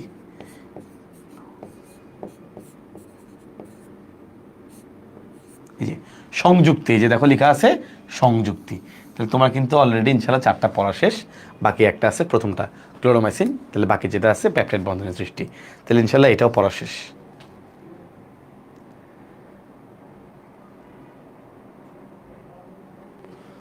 পারবেন কিনা বলেন ভাইয়া, সবাই বলেন।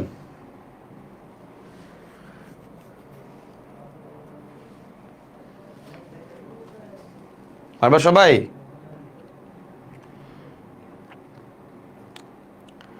তোমরা ফালতু কথা না বলছি কমেন্টে বলতে না, তোমরা তাও কেন শয়তানি তোমাদের, কেন তোমাদের তো না রে বলো?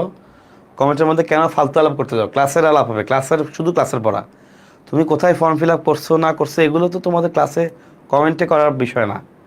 তোমাদেরকে আমি কেন বুঝাইতে পারি না মাঝে মধ্যে, তোমরা কেন আবেগপ্রবণ হয়ে যাও? 2 মিনিট কমেন্ট করার আগে শরীর টিকে না নাকি? নাকি শরীর ভালো লাগে না? বলেন। শয়তান কি এতই নাড়াচাড়া করে তোমাকে, তোমাদেরকে?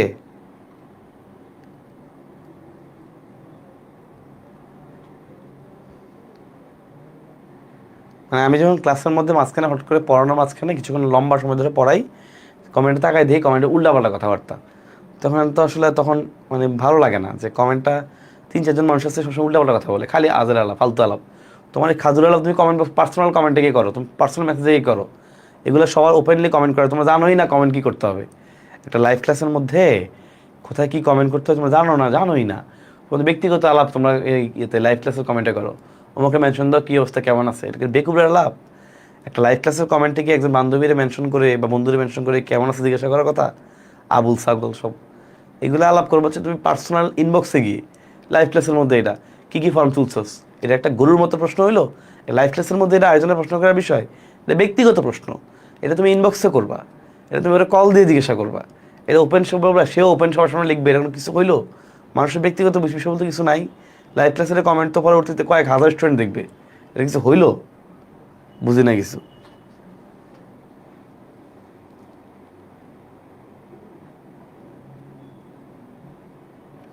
মানে এখনও যদি তোমাদেরকে বুঝাইতে না পারে আর কবে, তাই না? চলো সামনের দিকে, হয়েছে? আসি আবার সামনের দিকে, আর বেশি কিছু বাকি নেই আমাদের। সেন্ট্রাল ডগমা অফ বায়োলজি বা জীববিদ্যার কেন্দ্রীয় প্রত্যয়। এই যে আমাদের আলটিমেটলি ডিএনএ থেকে আরএনএ, আরএনএ থেকে প্রোটিন, আর এই প্রোটিনই হচ্ছে আমাদের সকল বৈশিষ্ট্যকে নিয়ন্ত্রণ করে। এটাই আসলে জীববিদ্যার কেন্দ্রীয় প্রত্যয়। প্রোটিনই হচ্ছে সর্ববৃহৎ কর্মী অণু, সব কিছু কন্ট্রোল করে। ইনশাআল্লাহ পারবা। জিন, আমরা সবাই জানি জিন, দেখো খেয়াল করে দেখো, আমাদের বংশগতের মূল একক হচ্ছে জিন। ডিএনএর মধ্যে একটা অংশ যেটা আসলে কোনো একটা বৈশিষ্ট্যকে নিয়ন্ত্রণ করে, জিন।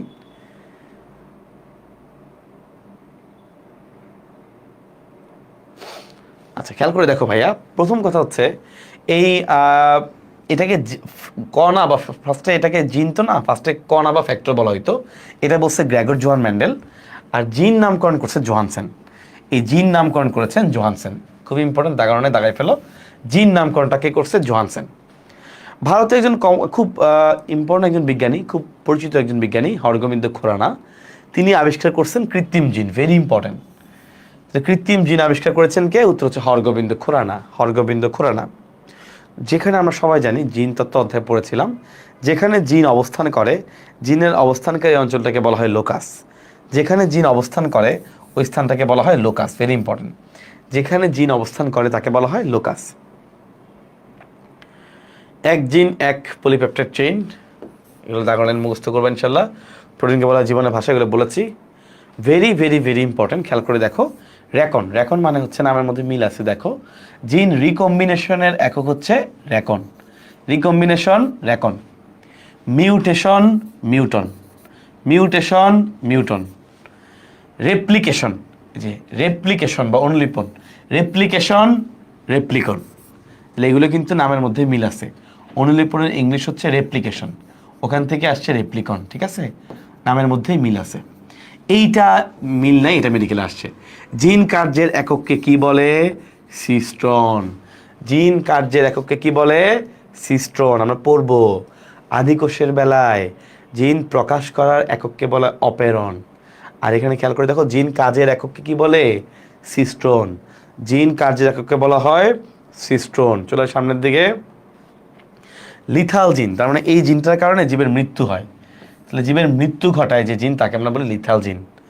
অনকোজিন, অনকো মানে ক্যান্সার, তাহলে এটা ক্যান্সার তৈরি করে।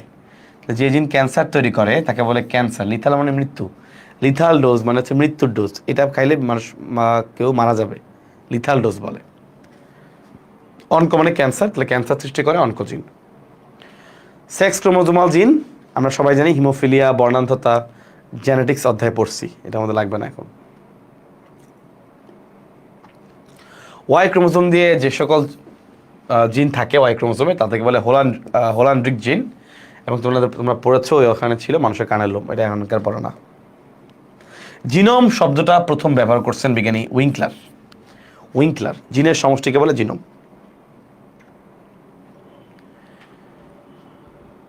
আচ্ছা, এখানে এমসিকিউ পড়বা যে মানুষের জিনের সাথে তোমার শিম্পাঞ্জির জিনোমের কতটুকু মিল, গরিলার সাথে কতটুকু মিল, এবং মানব জিনোমের কত পার্সেন্ট বৈশিষ্ট্য প্রকাশে অংশগ্রহণ করে? মাত্র 2%।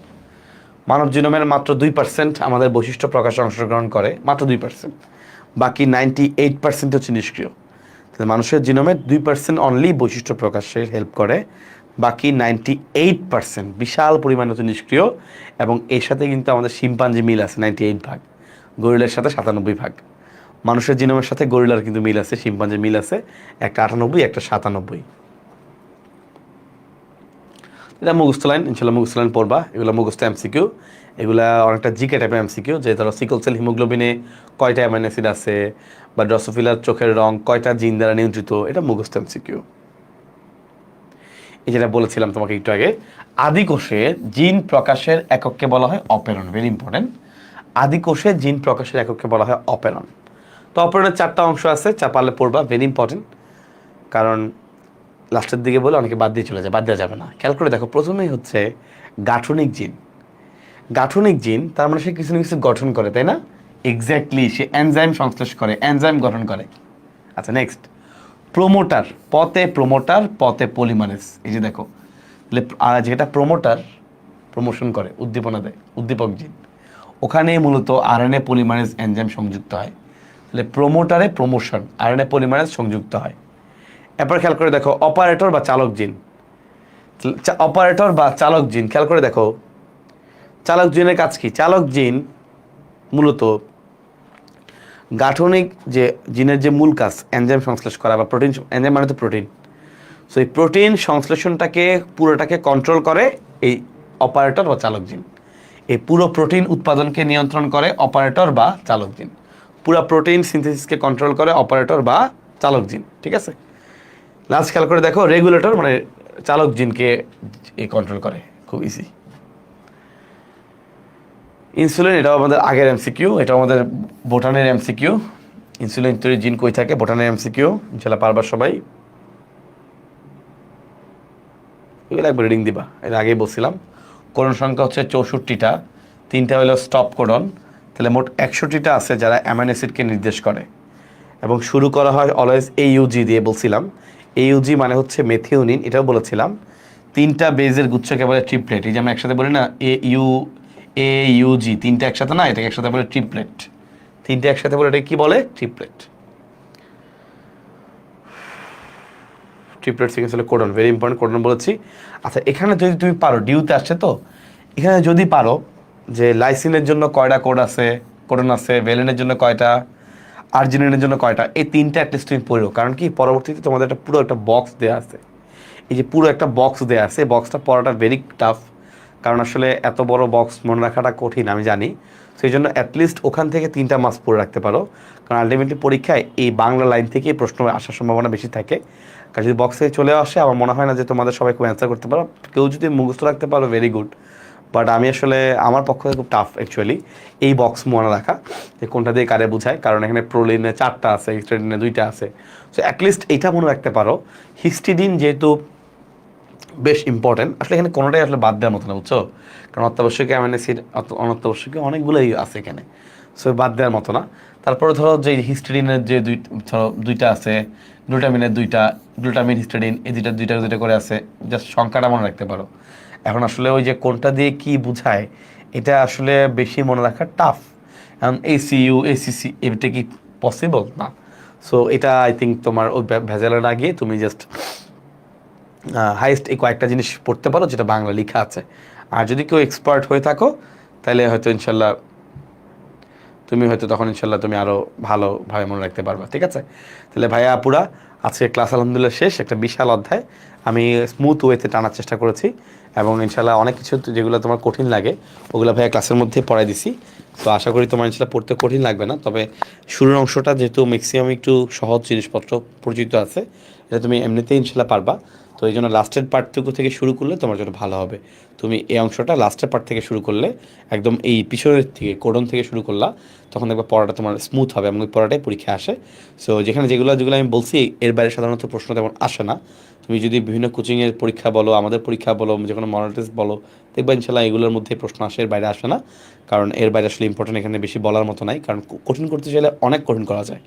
সো এটা আমরা আসলে কঠিন করাই কোনো প্রশ্নের উদ্দেশ্য না। যে সকল প্রশ্ন পরীক্ষা আসে ওই আঙ্গিকে পড়ানো, ওই আঙ্গিকে প্রশ্ন করাটা হচ্ছে ইম্পর্টেন্ট। সেই অনুযায়ী আসলে আমরা তোমাদেরকে আলহামদুলিল্লাহ পড়াই থাকি, বা আমি পড়ানোর চেষ্টা করি। তো আলহামদুলিল্লাহ ক্লাসটা চেষ্টা করেছি, তোমাদের বকা টকা দিলে তোমরা কিছু মনে করো না, কারণ বকা ক্লাসের অংশ। ইনশাল্লাহ পরবর্তীতে আগামী ক্লাসে ইনশাল্লাহ তোমাদের সাথে দেখা হবে আগামীকালকে, ঠিক আছে? তাহলে হয় আগামীকালকে ইনশাল্লাহ আমরা জৈব রসায়ন পড়বো, ঠিক আছে? আল্লাহ হাফেজ, আসসালামু আলাইকুম।